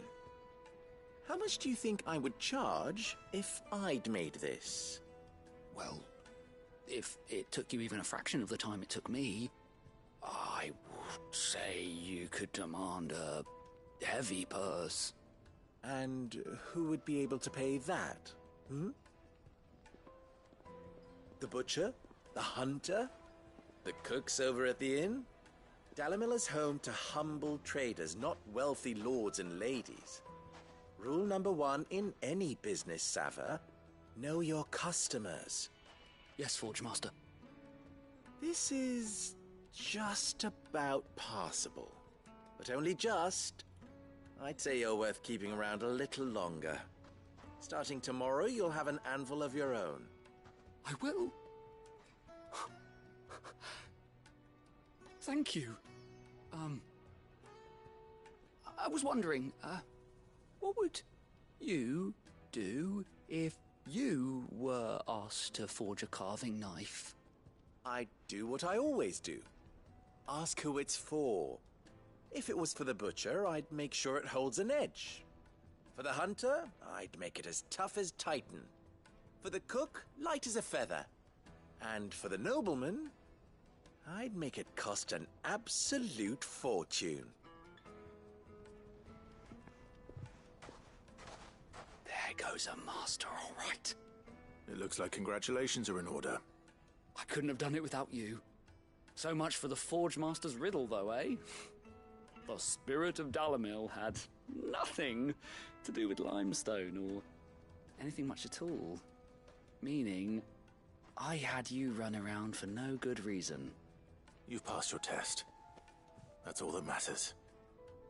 You'll have a forge of your own in no time. And when I do, I'll craft you the finest carving knife you have ever seen.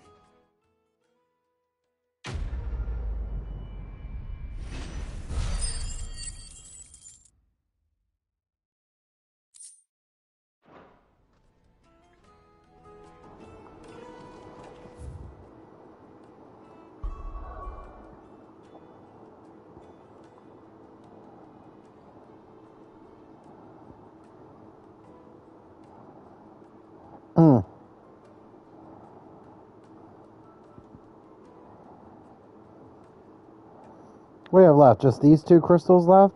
Yeah, 2 mother crystals left. So the game is winding down.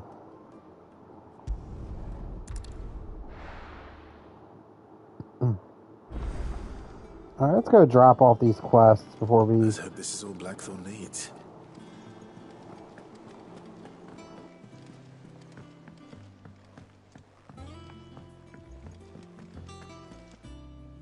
Sid, welcome back. A Stolas from the Dame arrived not long after you left. If I'd just waited a little longer, I might have been able to deal with things myself. Or maybe I wouldn't. I keep making the wrong decisions. Cole and the others got home safely. You made exactly the right decision. No, I was lucky. I've been tracking that slaver for months, and then I sent Cole and you after them, woefully unprepared. What kind of leader sends people into danger without considering all the risks? I should have urged greater caution, told Cole to be wary, to pull back at the first sign of trouble. We swore the same oath as you, Doris. It's good to see you safe and well, Cole. I'm sorry. With all due respect, we Cursebreakers don't risk our lives because you commanded of us. We risk them because we believe in our cause. No one with doubts ever joins our ranks. The agony of removing the brand more than sees to that. We all know how much bravery that takes. Cole, I never doubted your courage. Only my ability to see it put to good use. Thank you for your faith in me. I'm not sure I deserve it. I sometimes wonder if I might prefer to risk death alongside the others than ask it of them. But I'm a curse breaker. I swore an oath too. I have a role to play, and I must trust that I'm the right one to play it. You will. In time.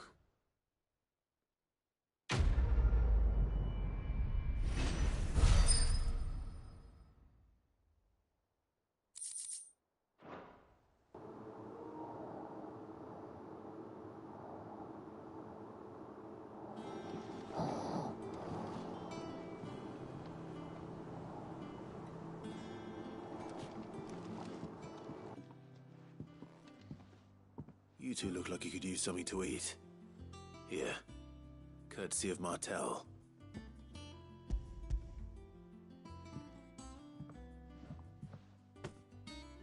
Martel. Now, where have I heard that name before? Weren't she the girl from the Furrows? Course she was. An odd sort, that one. Loved plants more than people. Aye, and brave as a bane might. Remember when she ran back into the hideaway to collect them trees when Titan attacked? Wait. These aren't those apples, are they? Well, I'll be. She'd have been proud, and rightly so. Thank you, Sid.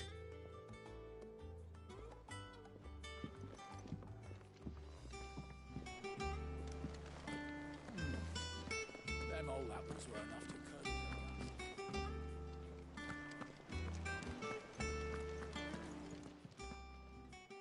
A gift from the backyard. For your service.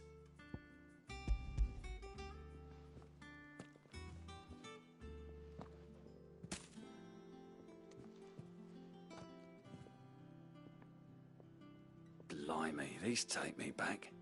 I haven't seen a hideaway apple since. Old Sid was the only one who could stomach the things. He'd nab 'em right from the branch, made Martel livid. Not that anyone could stay mad at the man for long. That sounds like the Sid I knew, all right. Planning on keeping that lot to yourselves, were you? Hang on. These aren't Martels, are they? I'm glad to see someone carried on what she started. Can't have been easy, not in the Deadlands. Reckon she'd be happy knowing all her hard work didn't go to waste. Clive, tell the lad down in the backyard to run some over for me, will you? Not so much as a thank you. Well, I've got some manners at least. Thanks, Sid. You can leave the basket with me. I'll see that the others get their share. Oh, and give our compliments to the gardener, won't you? That was the last of the apples. I should head to the backyard and pass along everyone's regards.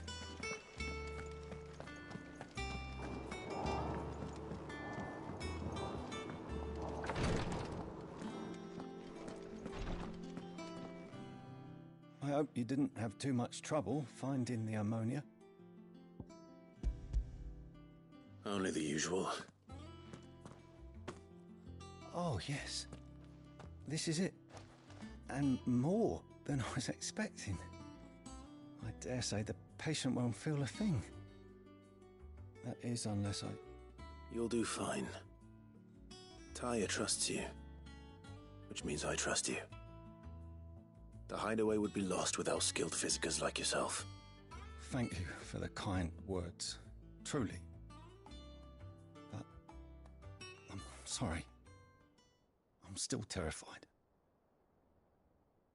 The brand is more than just ink on flesh. It's a death sentence. Milk of the wyvern tail lurking just below the surface of the skin. One ill-conceived incision, a single slip, and the poison fouls the patient's blood. Failure means death, and even success means tremendous pain. Days of agony as the wound heals. I became a physiker to help people, not to kill them. I don't want to kill anyone. Cursebreakers lead hard lives, and the operation is only the beginning. They toil in the shadows, risking life and limb, knowing their efforts will win them neither glory nor acclaim. And yet we have no shortage of volunteers. The day I decided that I would take Sid's name was the same day Taya took my brand. I remember. It wasn't long after we came here. What little medicine Taya managed to salvage from the wreckage of the old place had been used up treating the wounded. She begged that your operation be delayed until a new supply of antalgics was found. Procedure was even more dangerous back then. Only a few souls had undertaken it. Doris, Cole, a handful of other Cursebreakers, and those who are no longer with us. Those who lost their lives in the process. It wasn't something to be done lightly. No. But it was something I had to do, if I was to take Sid's name. He always led from the front, and never asked anyone to take a risk for his cause that he was unwilling to take himself, even if he knew that it might cost him his life.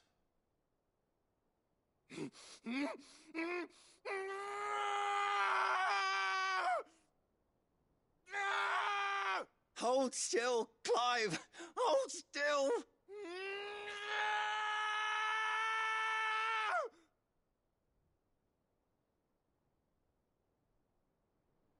I knew there'd be pain.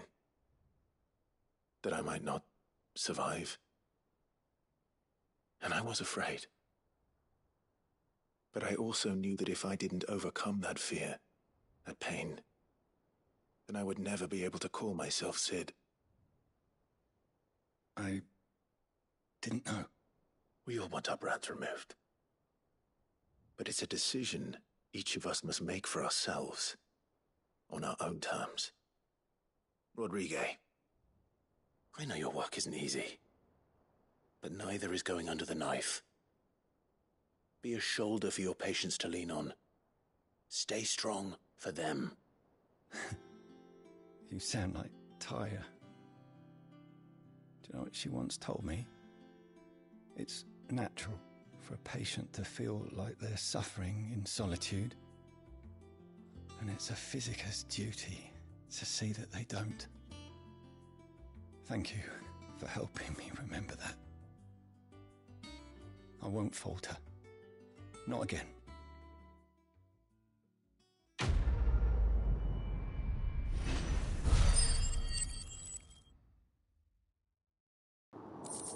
Alright. Damn the bastard who thought to mix branding ink with the foulest poison known to man. Since then, bearers have only ever had two choices. Court the crystal's curse in service of their masters, or defy the brand and suffer the wyvern's wrath. Either way, it's an agonizing death. Not true, but hey. Can't be free until you remove it. Alright, let's head down there and hand off.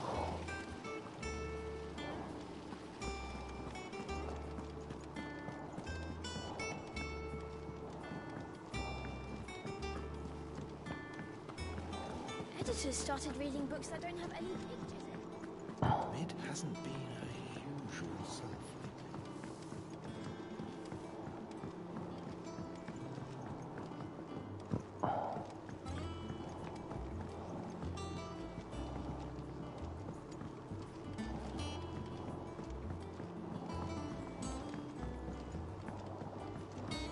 I went up to give some greens to the Chocobo.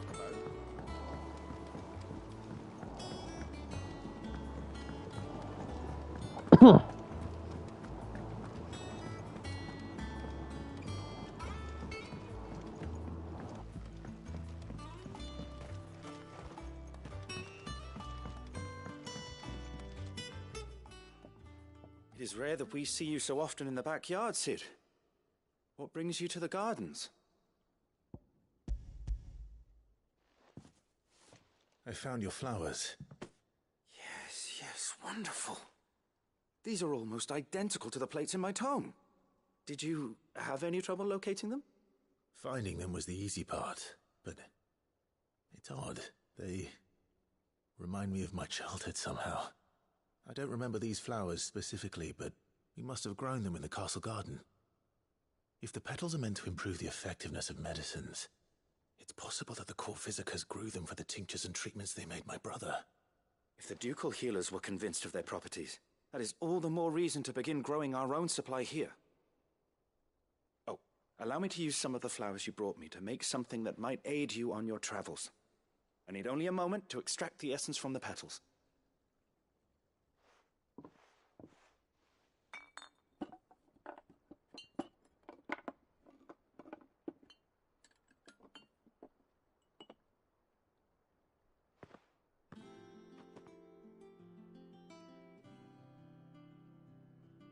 And here we are. A phial of pure Morganbeard extract. A single drop added to any one of your restoratives will increase its potency. At least I hope it will.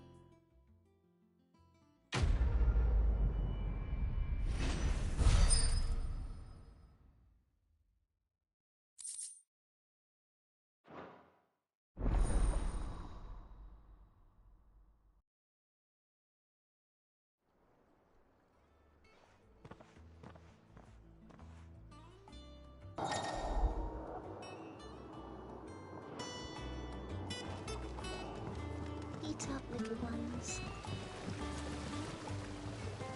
The Cursebreakers sent their thanks. And their compliments. They were clearly very fond of Martell. They remembered her. After all these years.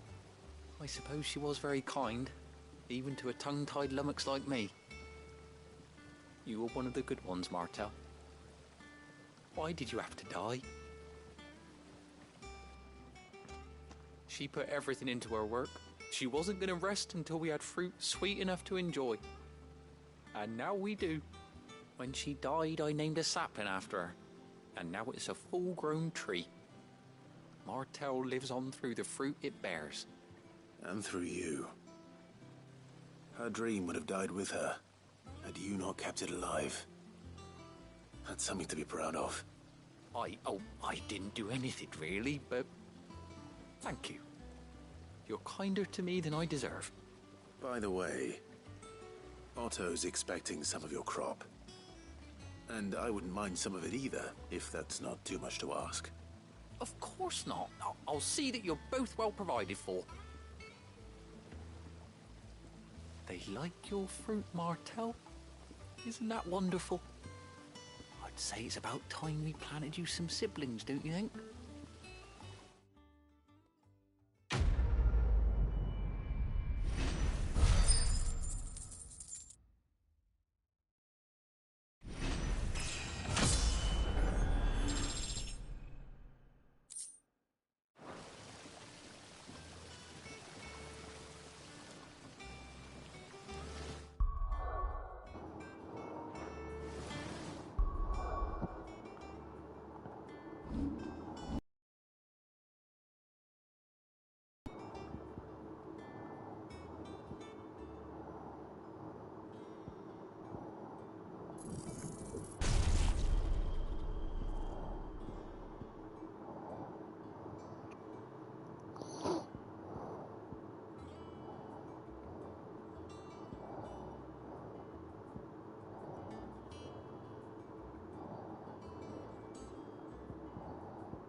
Alright.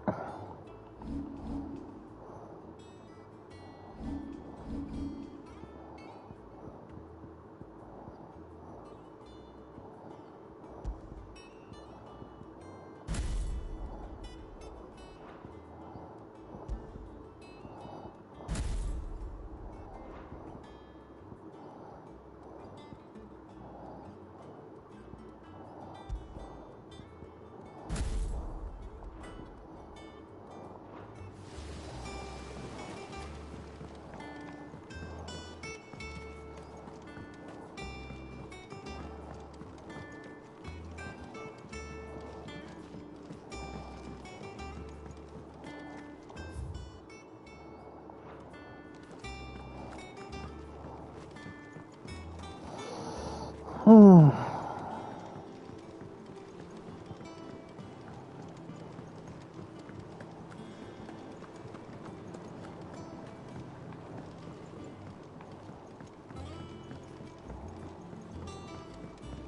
I went up to give some greens to the Chocobo. The Chocobo.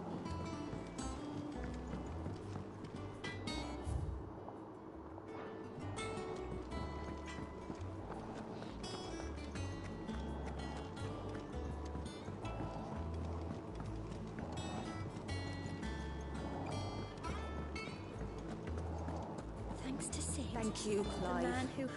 Did you find our mystery ingredient?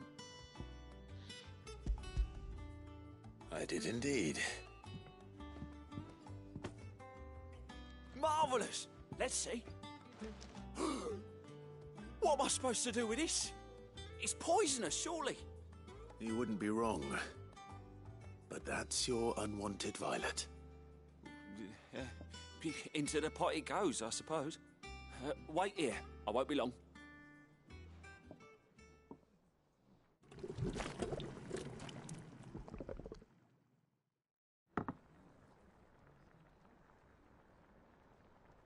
I present Chance's Stew, risen once again from the ashes of obscurity. Grab a spoon, Sid. Let's eat while it's hot. I'm, not hungry. Well, it'll be too late once I've licked the bowl clean. Your loss.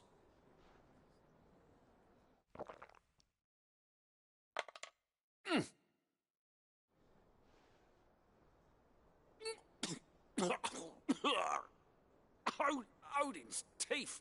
What an assault on the senses. It's like choking on swamp water. And yet, up through the pungency, there rise complex, meaty notes. It takes a moment to recover from such an onslaught of flavours, but never have I tasted anything so fine. Thank you, Sid. Thank you. You're, welcome. I must share this gift. I won't rest until a steaming bowl of Chance's Stew sits before everyone in the hideaway. A single mouthful, and Molly will be breeding scorpions of her own. I'm sure she will.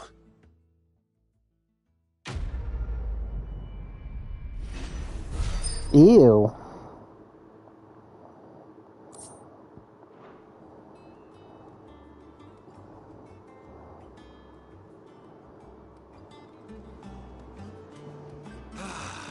Well, that was certainly not what I expected. I wonder what other surprises await me on my pilgrimage.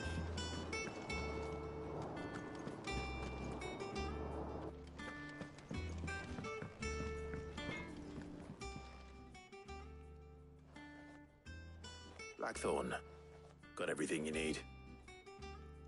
Yeah. Yeah, I do. Cheers for the stardust. Should be enough to be getting on with. We should go out on maneuvers together more often. Or beat sneaking around on your tud all the time. I'll make a start on putting this thermal plating together then. It'll take some time, mind. So if you've got other things to be getting on with, I could do without you breathing down my neck. Thank you, Blackthorn. I'll let Mid know construction's underway.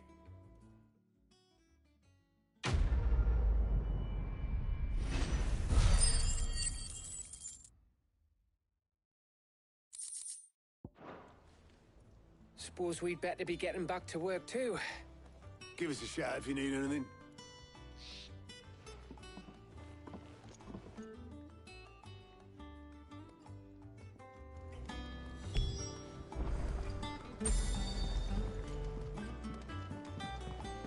He cracked the crystal too? You're joking.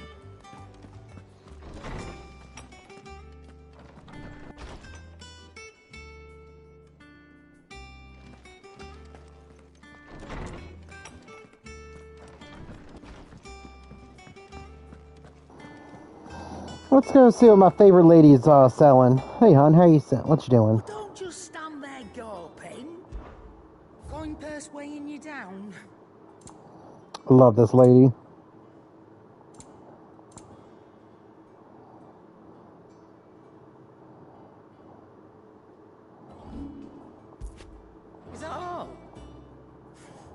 And what can I do for you?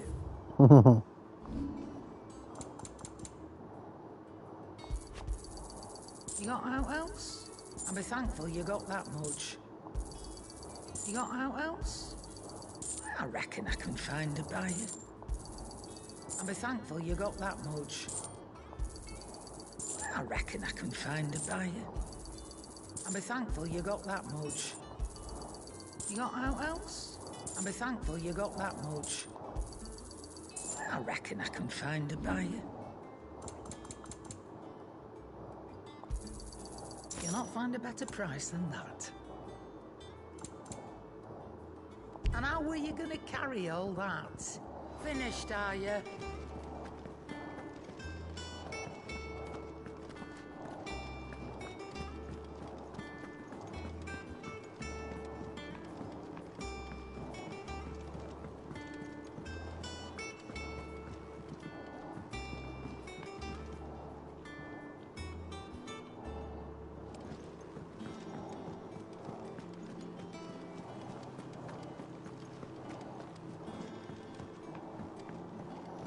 Off we go to mid. If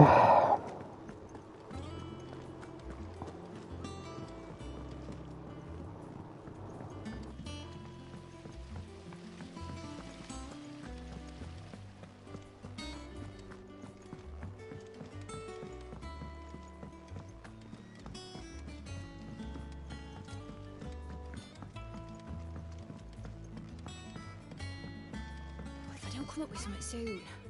You'll be pleased to hear that Blackthorn's started work on the plating. Excellent. 1 down, 2 to go. So, what's next? The helm, of course. For this, we'll be repurposing fallen scrap.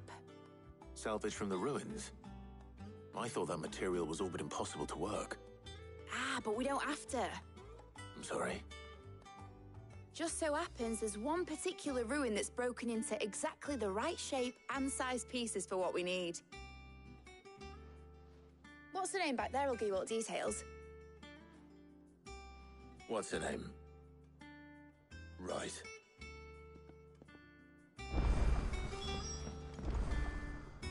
Oh, Sid, is this about the helm? Yes. Mid said I should speak with you. I'll show you the plans then. Here you see the mithril engine, in which mithril is burned to generate heat. That heat is then harnessed to produce motive force. Excess heat is dealt with by means of the thermal displacement stack, which disperses it into the surrounding air. Now, were we to rely on thermal plating alone to achieve this effect, the rate of excess heat buildup would far exceed the displacement coefficient of the plating. In other words, the reactor would overheat and eventually explode. This is where the helm comes in. It connects to the plating, you see, and serves as a sort of thermal sink to absorb all that excess energy. Our experiments have shown that fallen ceramics are remarkably thermophilic. They can withstand and absorb levels of heat far above anything we are able to make today. And not only that, they're also waterproof and immune to rust, making them the perfect material for our protective hood. Why, if sea or rainwater were to enter the reactor proper, it would vaporize instantly. The forces produced would tear the ship from stern to... You can stop there. I understand. Mid said we might be able to use parts of a fallen ruin. Where would I find it? Ah, yes. It's in Lorbert's Pass, near Lostwing. The thing is, well, I probably should have arranged to have the pieces we need brought here sooner. You see, a certain unwanted visitor has taken up residence there. It's no longer a matter of just walking in and taking them. It's, going to be considerably more dangerous than that. I see. Then I suppose I'd better deal with this unwanted visitor for you. Would that help? Oh, very much. Thank you, Sid. I'll gather my team and head there right away. We'll meet you outside the ruins.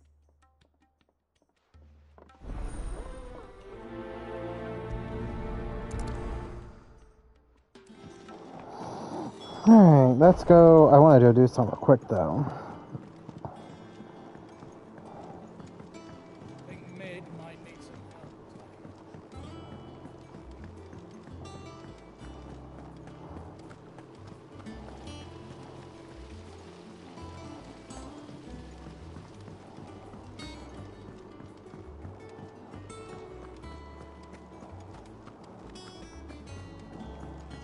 I'm not trying to stall out, just trying to get certain missions done, and...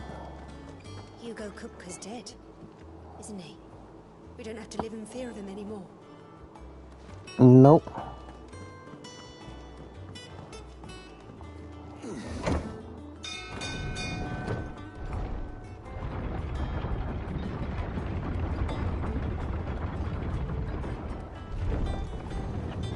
Welcome home, Sid.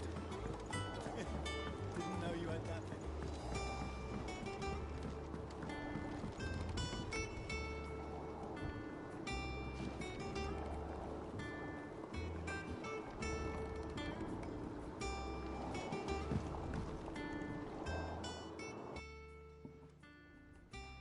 Damn blighted bilge. Is everything all right? Aside from the holes in my hull, everything's roses. The lake water doesn't agree with it, then? That's one way of putting it. And unless you got some grand scheme to suck the black from the lake like we do in the atrium, that slurry will keep eating away at the timber like young Tech does our lemon tarts. Suppose a coat of pitch might stave off the rot for a moon or so. Assuming we had any pitch, which we don't. Not me bloody more. Doubt the old tub's got more than a dozen runs left in him.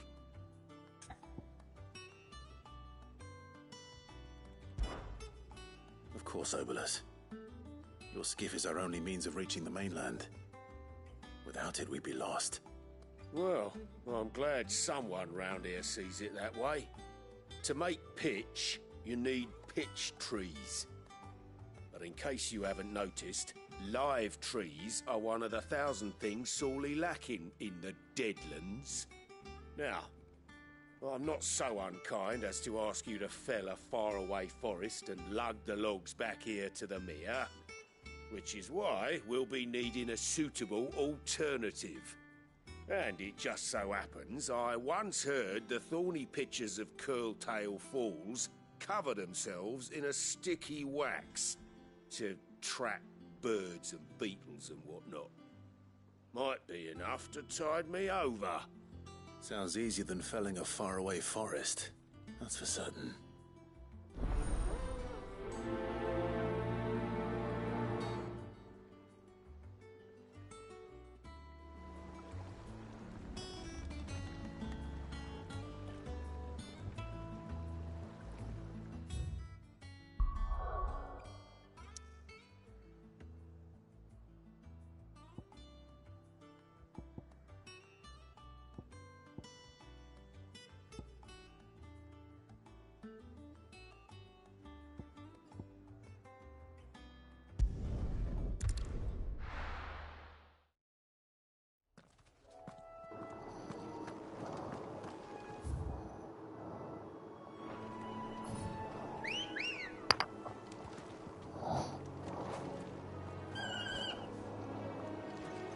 Come on.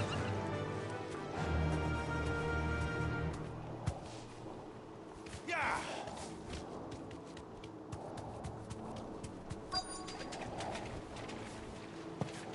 Easier than felling a forest, I said. Trees don't have teeth.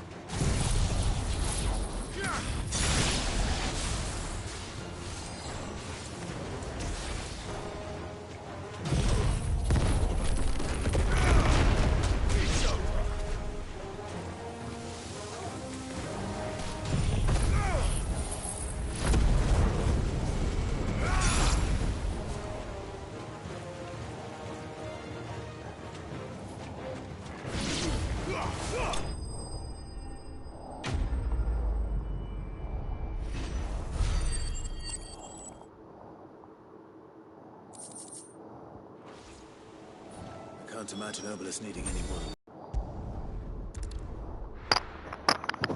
Alright, let's go remove that unwanted visitor, whoever it may be. You all to a storehouse in the bales. Leave anything you don't need behind.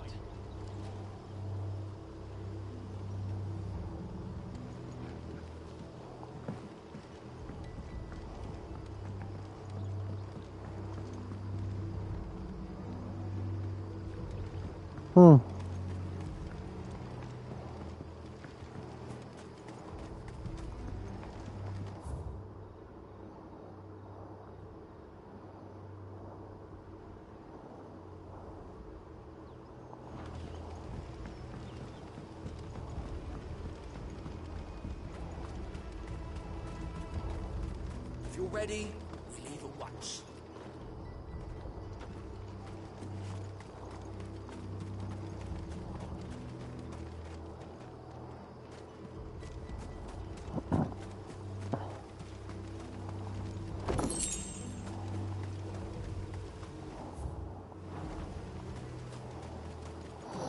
I guess I was ready to abandon this place. I mean, they already were attacked once.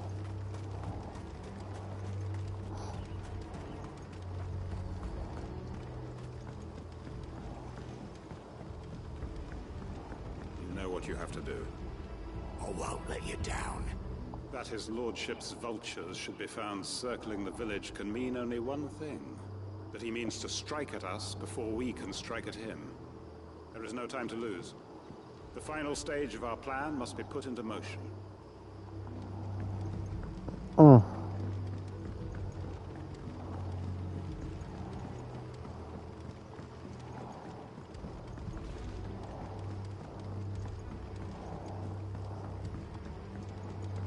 Just don't do nothing stupid.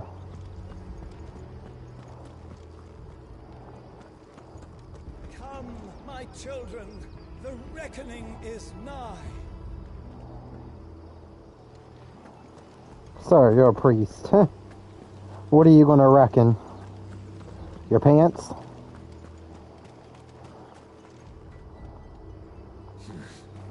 Oh, here.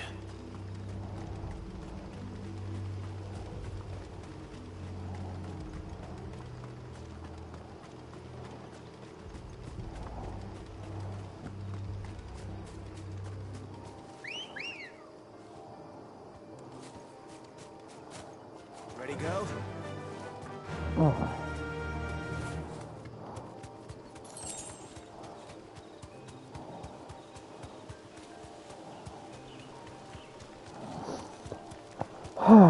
So much easier with a chocobo.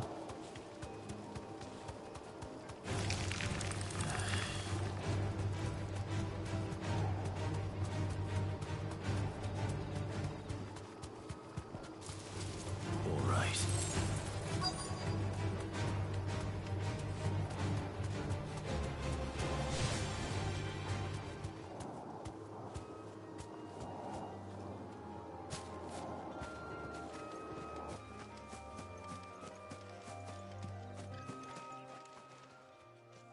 Oh, there you are, Sid. Thanks so much for coming. The, ruins are just over there, as is the creature I told you about, I'd imagine. Would you mind? Of course. I'll be right back.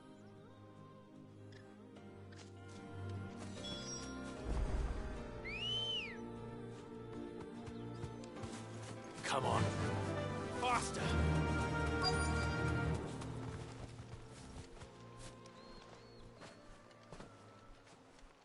Anybody home?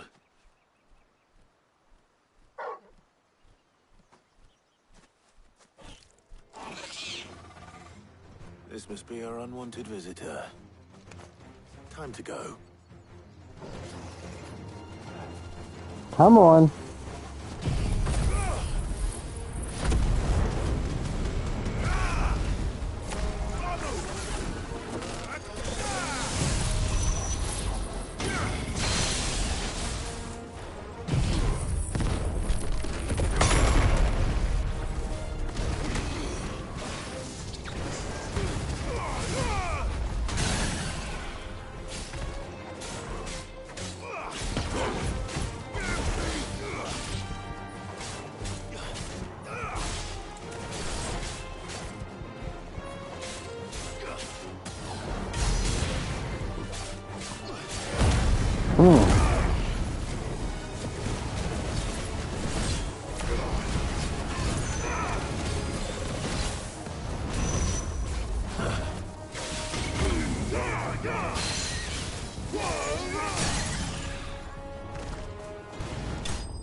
The things I do for you, Mid. Sid! Oh, Thank goodness you're safe. You shouldn't have any trouble now. Indeed. Well, don't let us keep you. We'll, see that everything is transported safely back to the hideaway. All right. I'll let Mid know you're on your way.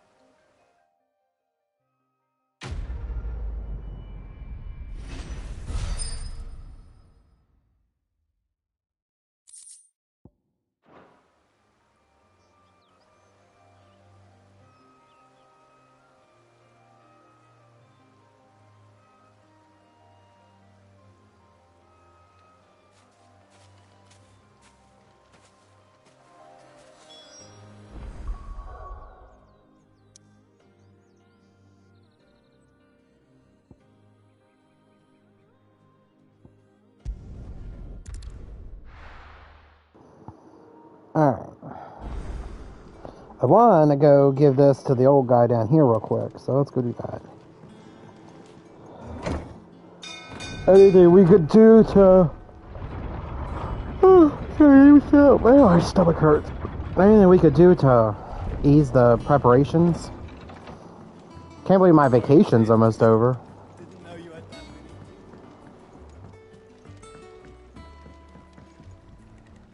Well, did you find me some wax? Find is one way of putting it.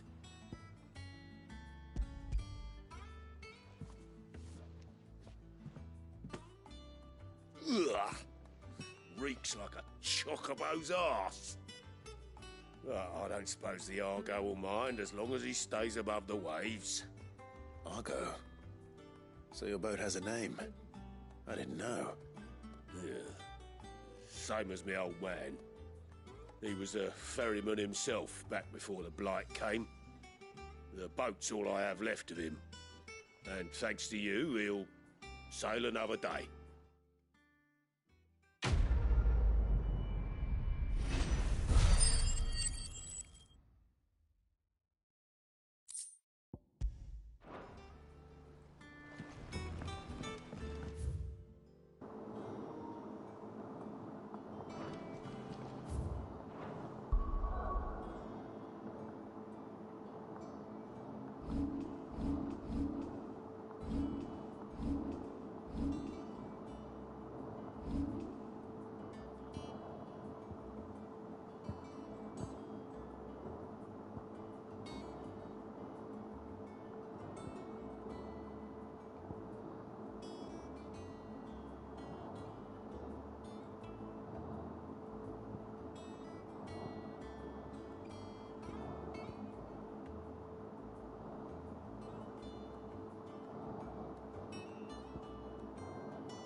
Alright.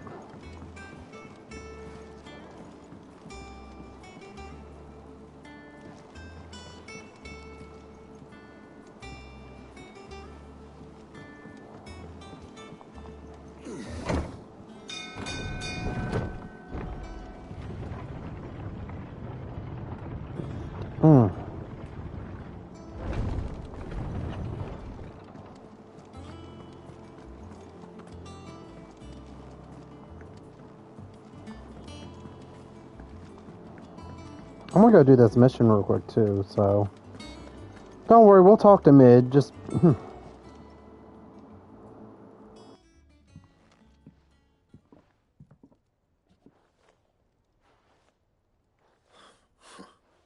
First August, and now you.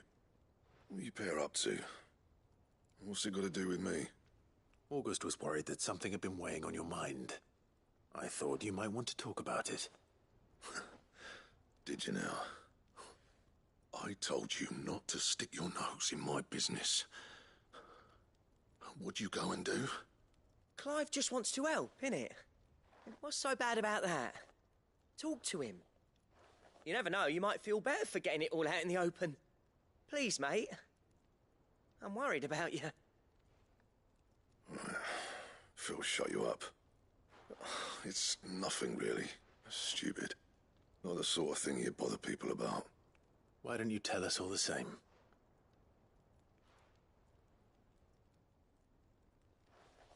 Karen and I have an arrangement. I keep an eye on Goots, and she shows me what the competition's up to. Interesting arms and armor, things like that. Anyway, the other day, she shows me a cuirass she's come by. Masterpiece of level work. Light, supple, and tougher than it had any right to be. Made my stuff look like every clumsy shit. I should have brought the bastard thing there and then just to study it, but I was too proud. And now every time I reach for my hammer, I'm reminded that I'm not the craftsman I thought I was. There. You happy? You got what you came for. Now piss off. All right. We're going.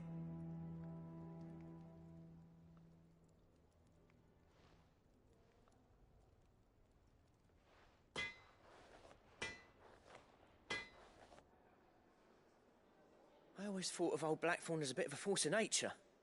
Like a storm cloud full of hail. Didn't think anything could rattle him.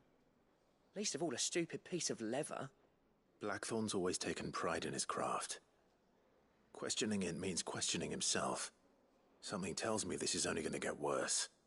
If he has doubts, it will affect his work, which will only add to his problems. We need to nip this in the bud. I couldn't agree more. He said he should have bought that cuirass. Perhaps we should track it down for him. Assuming you're happy to help, that is. Too bloody right I am. Glad to hear it. First things first, then. We need to speak to Karen.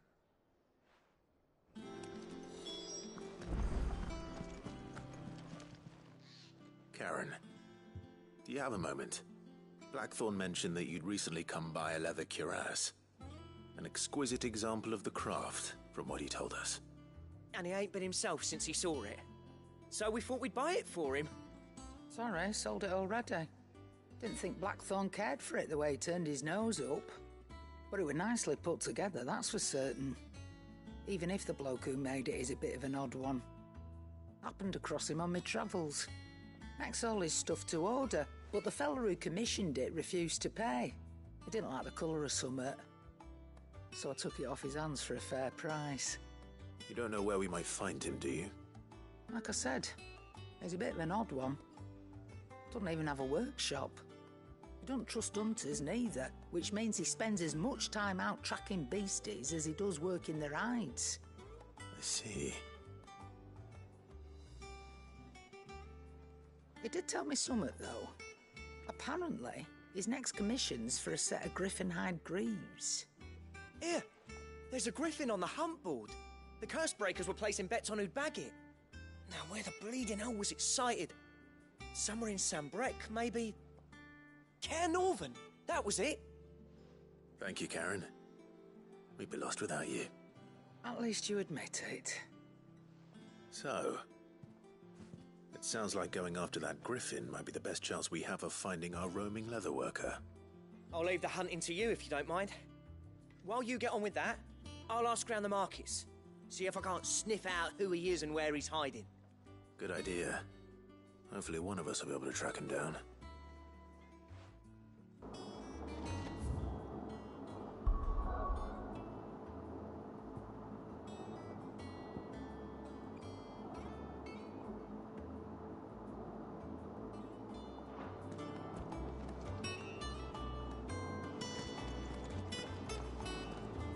Oh.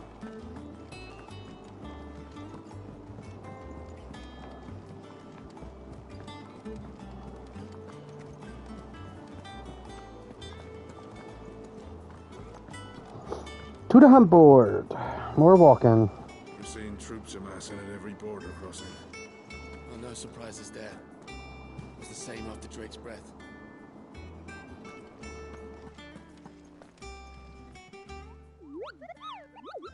What's the matter, Nectar?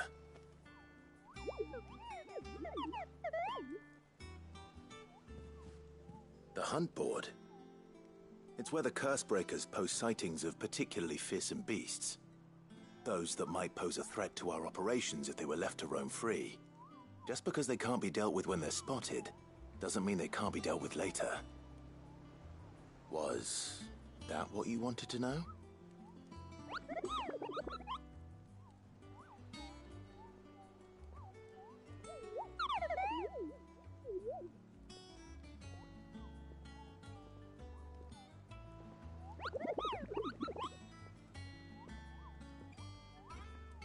Right. Well, leaving your mightiness aside for the moment, the people of Valisthea are going through a lot already. What with the Blight and the war, the last thing they need is ungodly fiends terrorizing them on top of everything else. So if the Cursebreakers are too busy to help, then perhaps I can. Or at least I can try.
I'll be taking you all to a storehouse in the Bales. Leave anything you don't need behind.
Come on.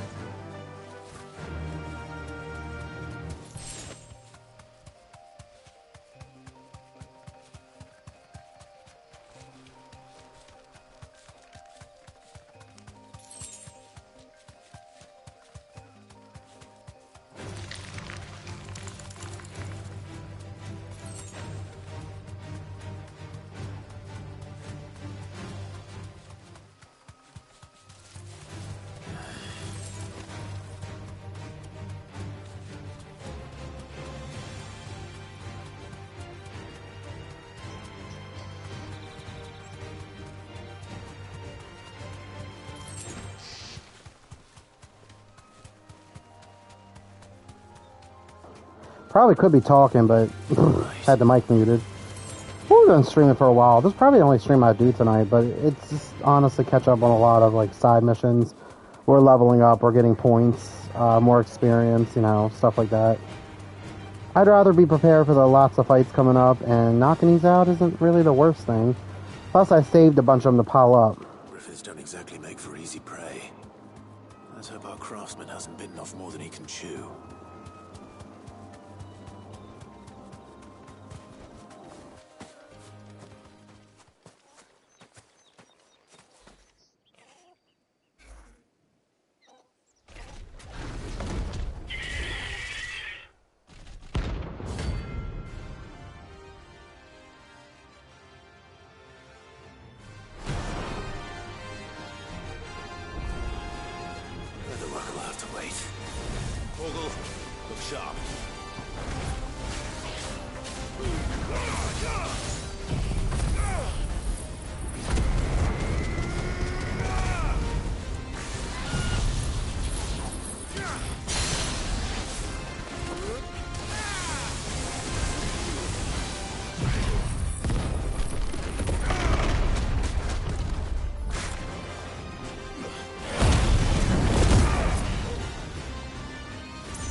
Take this.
Is something there, boy?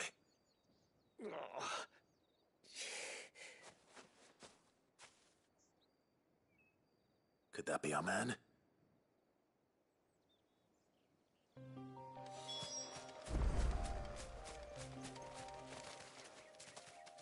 Are you all right? Dare say I'll survive. That griffin caught me before I could get an arrow off. Must have lost sight of me in the grass, though. I'd be dead if it hadn't. More likely than not. The name's Camille. I'm a lowly leather worker, if you couldn't tell by the smell of me. Not so lowly from what I hear. Do you remember selling to a merchant by the name of Karen? She's not an easy woman to forget. Bought a cuirass from me after I lost my buyer.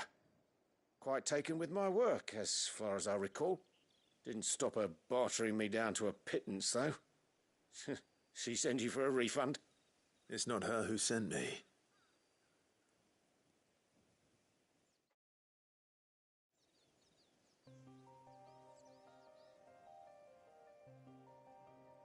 Well, consider me flattered. You should be. He's a master of his art, and not an easy man to impress. Blacksmiths are proud folk. It's a rare thing indeed for one to praise a glorified tanner. And I don't imagine an impressive swordsman like yourself will be getting your steel from any but the best. I'd dearly love to help a fellow craftsman, but... Well, actually, I suppose you could give him this. What is it? Treated leather. Same stuff I used to make that cuirass. If your man's as skilled as he sounds, he'll know what he's looking at. You sure? Well, you did save my life. And thanks to you, I'll be going home with all the griffin hide I can carry. I'd say it's the least I can do. Short of showing him how to make the thing myself, that is. But there are rules against it. Secrets of the trade and whatnot. In that case, I'll see that he gets it. I'd be much obliged if you would. Right. I've got some greaves to make. You send your blacksmith my regards. Will do. And thank you.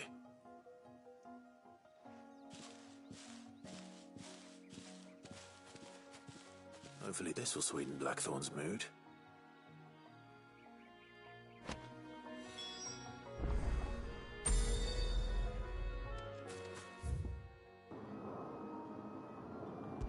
Alright, let's head back to...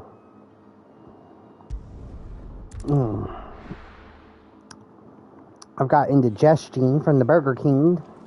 I had to get a refund because they messed up my order again. I got lunch for me and my mother, and I'm allergic to onions, so I can't eat it. And what do? I didn't even order Whoppers. I ordered the 3 for $9. I ordered 2 of them, so me and mother could have food later. And instead, my chicken sandwich is coming in. They gave me all Whoppers, saying I ordered them, which I didn't. So, I made sure I tipped the guy good, but I got my money back from Burger King. I was like, I couldn't even eat none of the food, and it was just too expensive to, you know. How'd it go, Clive? Did you find him, or does the hunt continue? I found him. And he asked me to give you this, along with his regards.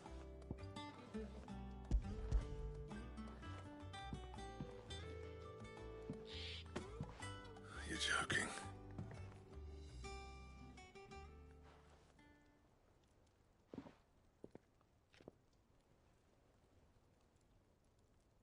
He said he wouldn't teach you how to work it, but that if you were as skilled as you sounded, you'd have no trouble understanding how it was done. So that's his secret. Crafty bastard. He's layered and cross-grained it. Good few times, too. No wonder it's tough.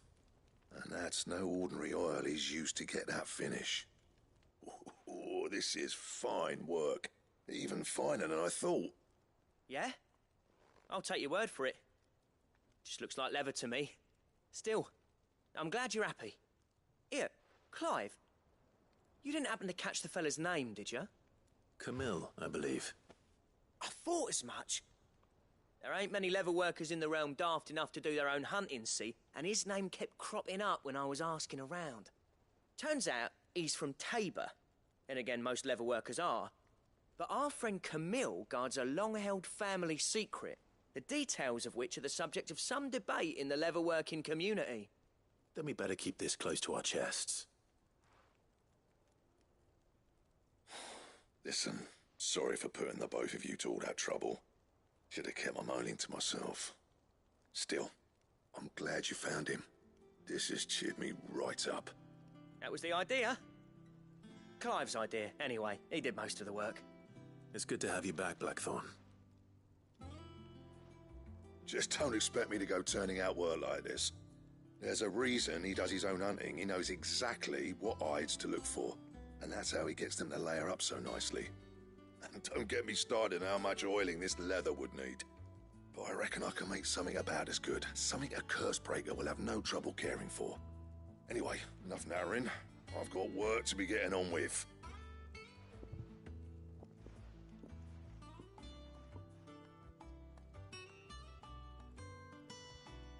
Looks like we won't be needing a new blacksmith. As if there was a better one out there. It wouldn't have been the same anyway. No one spins a yarn like old Blackthorn in his cups. Right, now that's sorted, I've got duties to attend to. Thanks, Clive. You've given me my mate back.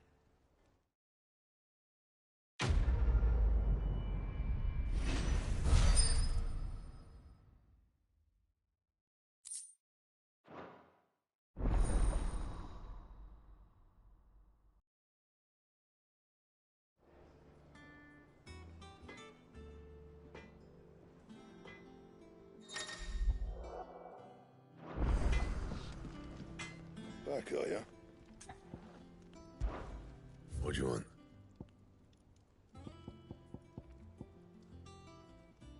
And how am I meant to do that then?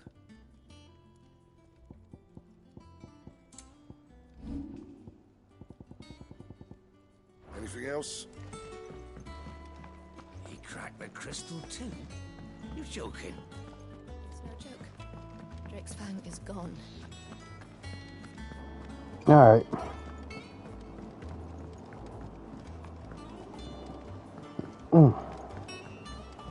Is it Drake's breath, Drake's fang? And I forgot the other one. We're seeing troops amassing at every border crossing.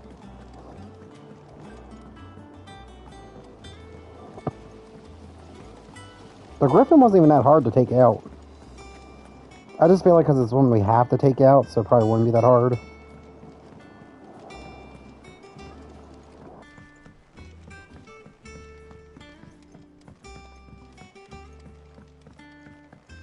If I don't come up with something soon. Mid. Helena has recovered the material for the helm. She'll be along shortly. Excellent. Another job well done. And just one remaining. Right. Right, the shielding. This one's a bit of a bugger. How so? The plating's enough to stop the engines going pop, but those things will still be spitting out enough fire to set the rest of the ship ablaze. Which is why you need proper shielding. A prison for the dragon's breath that's blazing away inside. I thought a triple thick layer of tempered steel might do it. Or more of the stuff that the Fallen use, but they'd both be too heavy. The helm and the plating are bulky enough as it is. Add any more weight and the whole ship would be at the bottom of the briny before we'd even started. I need something light.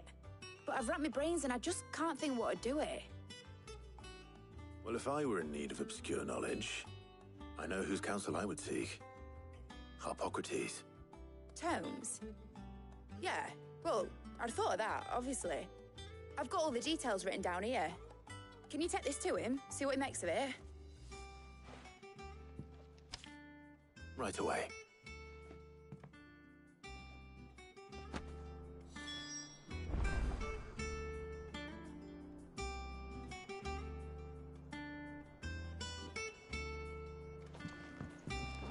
Damn, Mid, can't you talk to do your own stuff? Like, damn, girl. I gotta go talk to the old geezer, too? Damn. God, my foot itches. And navigating this place is so annoying.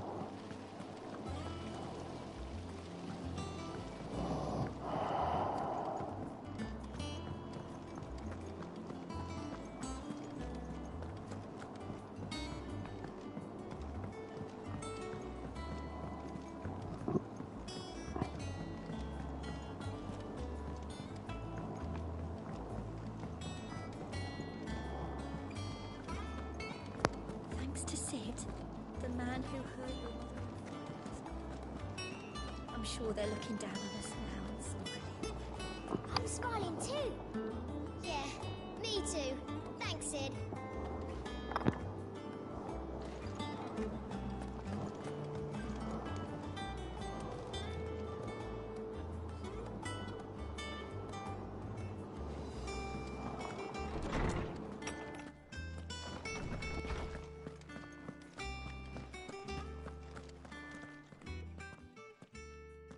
Hippocrates, do you have a moment?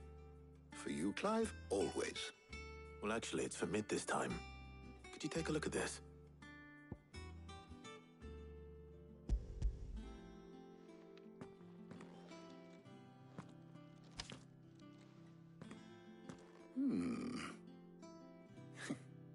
Shielding for a mithril engine. Whatever will that girl think of next? And what are these notes around the edges? She has some specific requirements for the materials. The shielding needs to be able to resist extreme heat on the inside, and yet remain cool enough on the outside not to set the ship alight, while also being light enough not to sink it. As you can imagine, she's struggling to find anything that meets her needs. I see. I wondered if you might know of a solution, or if you might be able to search the records for one. Perhaps it is not a different material she requires, but a different approach. What do you mean? Consider the lake we have made our home. Its blighted waters eat away far more quickly than fresh water or even brine, at timber and steel alike. And yet, we have made a home here from those very materials nonetheless. We have. But Bardolph must varnish every board twice over to keep it from rotting. And Obelus complains that without a constant supply of pitch. I see. Early Gregorian histories speak of a preparation known as moon dew. It is said to be able to resist even the most ferocious flames. Before the dragoons tamed the worms and wyverns of the realm, nobles would daub their castle walls with it in order to guard against dragon fire. So if we could recreate it... It might be applied to some material or other in order to provide the protection it requires. As to how best to apply it and to what material, perhaps Bardolph and Obelus might be of assistance. I shall speak to them and see what wisdom they might have to offer. If you would be so kind as to procure the necessary ingredients, I shall discuss the specifics of how it might be most effectively put to use with our two friends. The knowledge of the past may yet prove useful to we of the modern era. Thank you, Hippocrates. And since you're asking others to help you, perhaps I should too.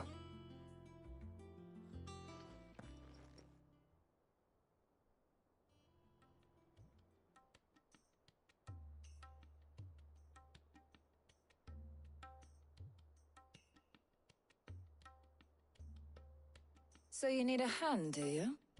We do. I'll be heading to market for the ingredients we need. I could do with some help. And some company, too. The other can assist me in researching how best to prepare the shielding itself. Can we count on your aid? Always. Well, if Jill's game. Thank you. I am sure either of these fine young minds would prove indispensable in my research. I leave the decision as to who will go with whom in your capable hands, Clive.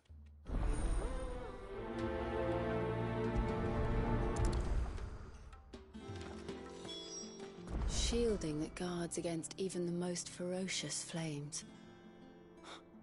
We could have done with some of that on Drustinus. I doubt I would have survived that place with or without it. A trip to Northreach, though, I think either of us could handle. On your little excursion. Very well. So then, what do we need to find? I have taken... White chocobo eggs. Pepio nuts. Are you sure this list is right? Everything on here seems very... edible. These items may seem mundane. They have potent effects that are rarely exploited. Effects for which they were once highly prized. So much so, in fact, that they were harvested almost to extinction, hence moon dews having fallen from favor. Now, of course, they can be obtained with ease. You should be able to find everything you need at the market in Northreach. Is that so? I've been meaning to visit Northreach anyway. I'll set out now. Join me there when you're ready. I will. Until then. You two enjoy yourselves. You too, Talia.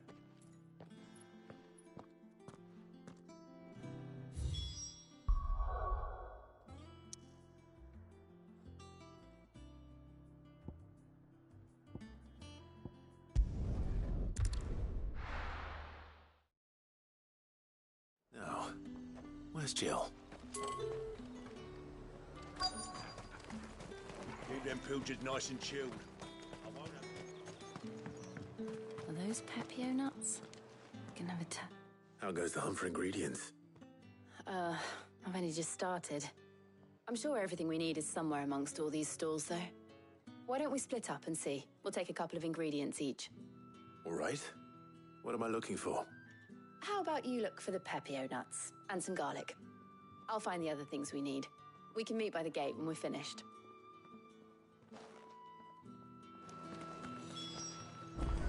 Up! You'll not find a bruise. Fresh cuts! Come and get them. We haven't much, but you're free to look. I trust it's all here. Good day. All anyone ever wants anymore is water, great. How am I supposed to make a living? What do you want? Go on, take it. Thanks for nothing. That's everything. Let's see how Jill's getting on.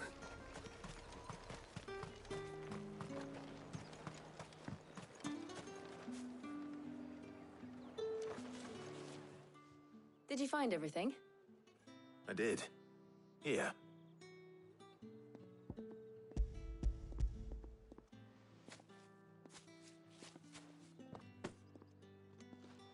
Garlic and Pepio nuts. Perfect. Now all that remains is for Harpocrates to somehow turn all this into what Mid needs to keep her engine cool.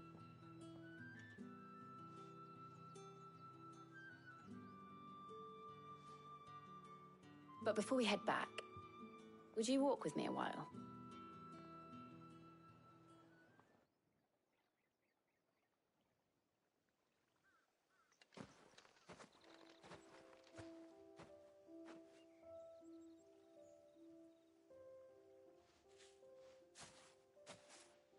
Thank you for asking me to help you today. It makes a nice change. It does. It's good to get away from all the battle and bloodshed for once. Just being here reminds me of when we were children. Do you remember? Walking down Market Street in Rosalith, taking in the sights and smells. How could I forget? What with Torgal's antics. Remember how his nose would prick up at the scent of sausages? He'd go racing away and we'd have to go running after him. We wouldn't catch you now, would we, boy? Was there anything you wanted to buy for yourself while we're here? There was, yes. Well, sort of. Molly in the kitchens told me about a place that sells particularly good pies. Thought you might like to share one with me. I would. Thank you. And I saw some bread.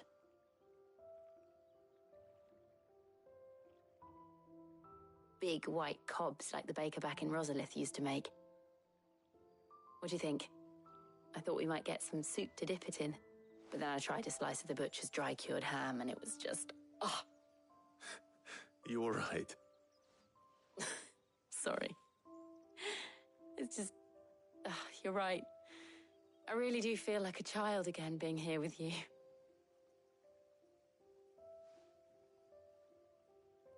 Clive. Is it wrong of me to enjoy this? No, Jill. This is how life should be. And it's how our lives will be when our work is finally done.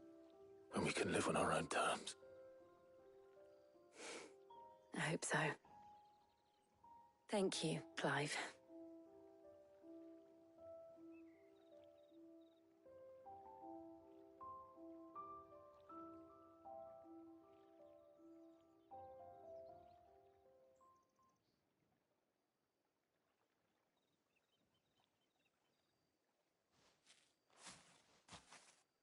Well, I suppose we better be getting back. I need to give these ingredients to Harpocrates and Talia. I'll see you at the hideaway. Take care. I will. You too.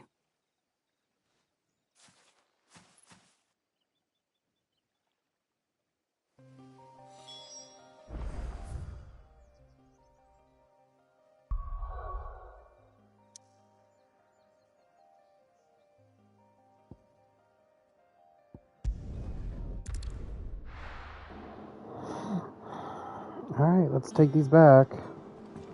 I feel like Harpocrates is getting on with the moon dew.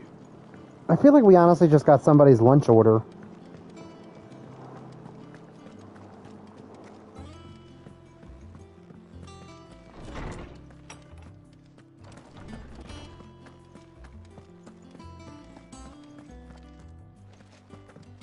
Clive. Harpocrates has all the ingredients. We were just waiting for you. Welcome back. I hope you two had fun while I was busy helping Harpocrates. How's work on the shielding progressing, Harpocrates? Well, very well indeed. And thanks in no small part to your kind assistance. I was just explaining to Talia how we might best go about preparing the moon dew. And now that we have all the ingredients, we may begin. You can count on me. I've mixed more than a few mysterious concoctions in my time. I'm sure you have. What about the shielding itself? Work is underway, under the watchful eyes of Bardolph and Obolus. Apparently, it'll be ready soon. Thank you. All of you. Right then. Jill, would you join me in the infirmary? Many hands make light work and all that. Of course.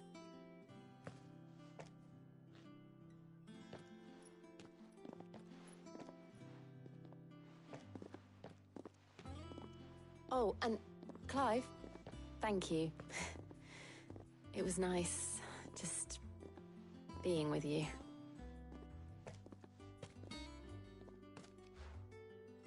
It appears our work here is almost at an end. A shame. I was enjoying playing the man of action for once. When both the shielding and the moon dew are ready, it will merely be a matter of applying the one to the other.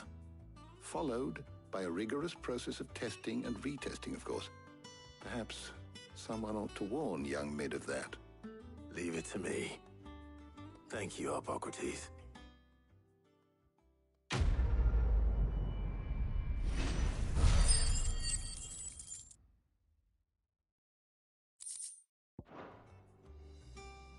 Well, I'd better go and give Mid the good news then.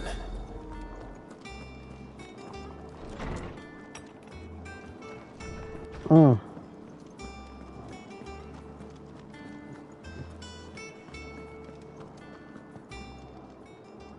And what can I do for you? Is that all? Is it business or pleasure? It's a relief. Thank you, Clive.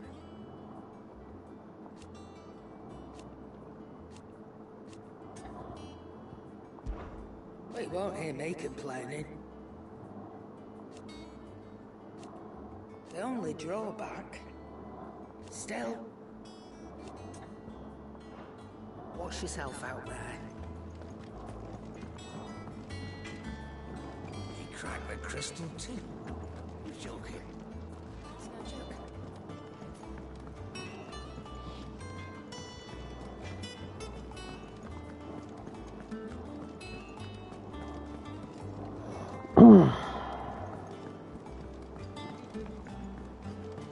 So Benedicta and Kupka are both dead.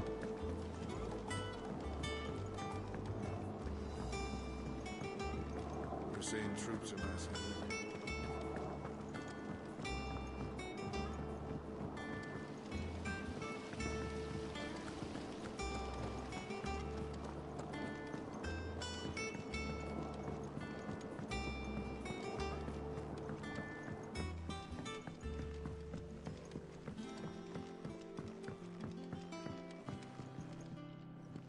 Sorry to keep you waiting, Mid.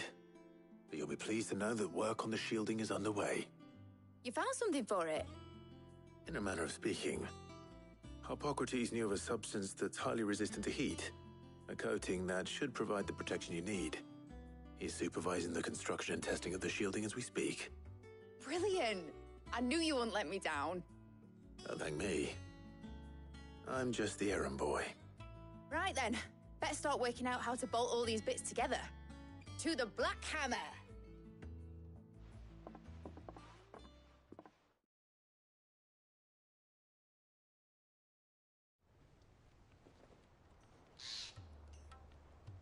You know, when I got into the smithing game, I thought I'd be making swords and shields, not thermal bleeding didgeridoo-dahs. Displacement stacks. Same difference. Whatever you call it, I ain't putting it together in here. It's cramped enough as it is. Let's take this outside. Mid, you get all the parts lined up on the deck. I'll take care of the rest. On my way! Oh, and bring me the biggest hammer you can find. This is gonna require some precision walloping.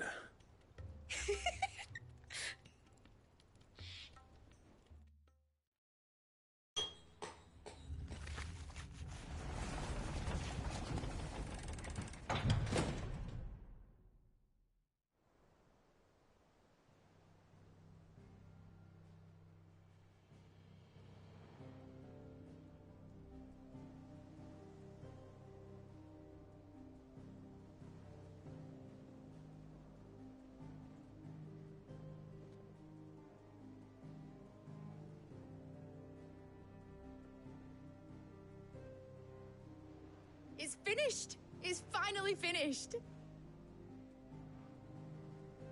Thank fuck for that. I'll be feeling my hammer arm for weeks. Thank you, Clive, Blackthorn, everyone. That's one down and just 3 more to go. I'm sorry? Oh, didn't I tell you? The Enterprise has 4 mithril engines, and we'll be needing a displacement stack for each. You don't mean... Don't worry. Now they've got a finished one to work off, my gang in Canva can build the rest. Good luck to them, I say. Right, I'm off to get a sling for this elbow. Any other work comes in, keep it to yourselves, eh?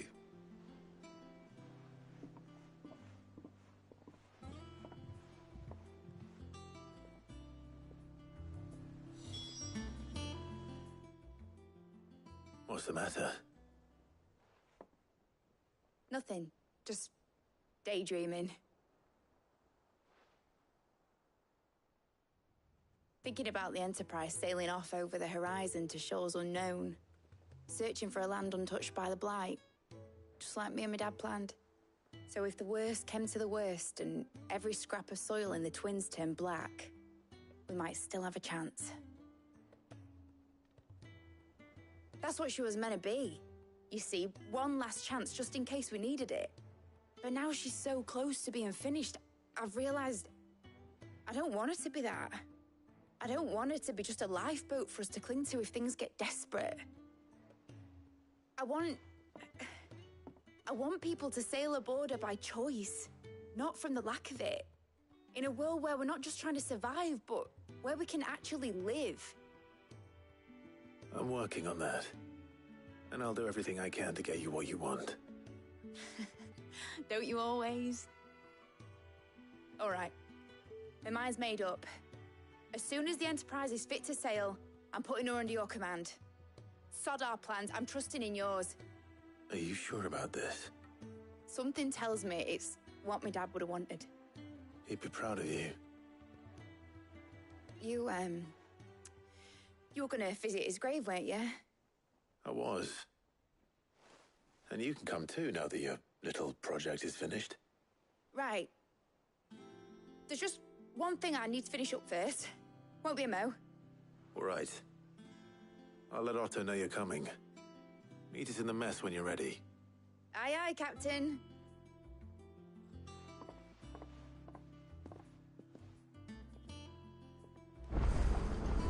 Is that the thing Tomes helped to build? chimney stack. Mid told me she was building a ship. Really? That's a ship. Let's sail it around the lake. So Mid is Sid's daughter. All right, Clive. Asterix. Mid finished sending half the hideaway traipsing across the twins, has she? I swear, that girl'd do anything to put off visiting her old dad's grave. No excuses now, though, eh? Not quite. She said there was one final thing she had to take care of. I'm sure she'll be finished soon enough. She said that? In those words? She did, yes. Clive? Were you born yesterday or something? There is no thing. She'll probably be halfway to Canva by now. Mid. I might still be able to catch her.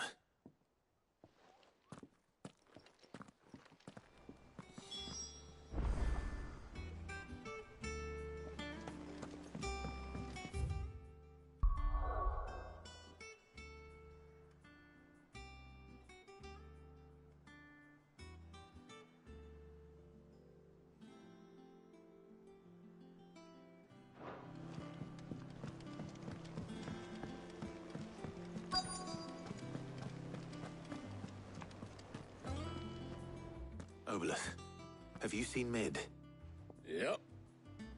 In a boat, going that way. Then I'm too late. You in a hurry and all, are ya? Oh, I offered to take her across, but she wouldn't wait. Just paid for a dinghy and rowed off. Oars going like the clappers. Got some life in her, ain't she? But anyway, I was on my way up to see you, as it happens. Got a letter for you. Urgent, by the sound of it. One of your uncle's men said I was to hand it to you in person, post-bleeding haste. And you're here now. Thank you, Obolus. Don't mention it. What tidings, Uncle?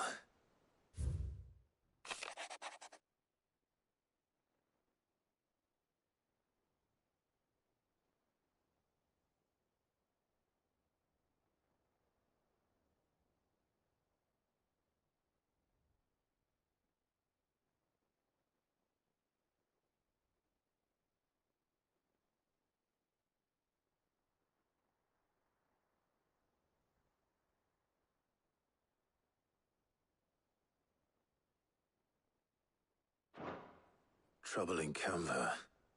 Well, I'll need someone to keep an eye on Mid.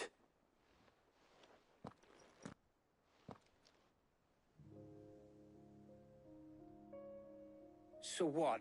Mid got us to do all the dirty work and then just sailed off into the sunset? It, seems that way. Well, nothing we can do about it now. But next time you plan on visiting Sid, you might want to tie her to something before you suggest it. Ah, don't be so hard on her. Gotta admit, the dirty work was kind of fun. Everyone pitching in and all that bollocks. Just like when we built this place. You're right. Anyway, we all set to head to the old hideaway. I could do with getting to Canva pretty sharpish. Wouldn't do to keep Lord Rosfield of the Seven High Houses waiting now, would it? Not after he asked for me personally. Gav will be leaving with me. Will you mind the place while we're gone? You can count on me. Just be sure to give Sid and the others my regards. All right. Oh, by the way, Jill will be joining us too. She's got some things to take care of, but she'll meet us there. I hope she's telling the truth at least.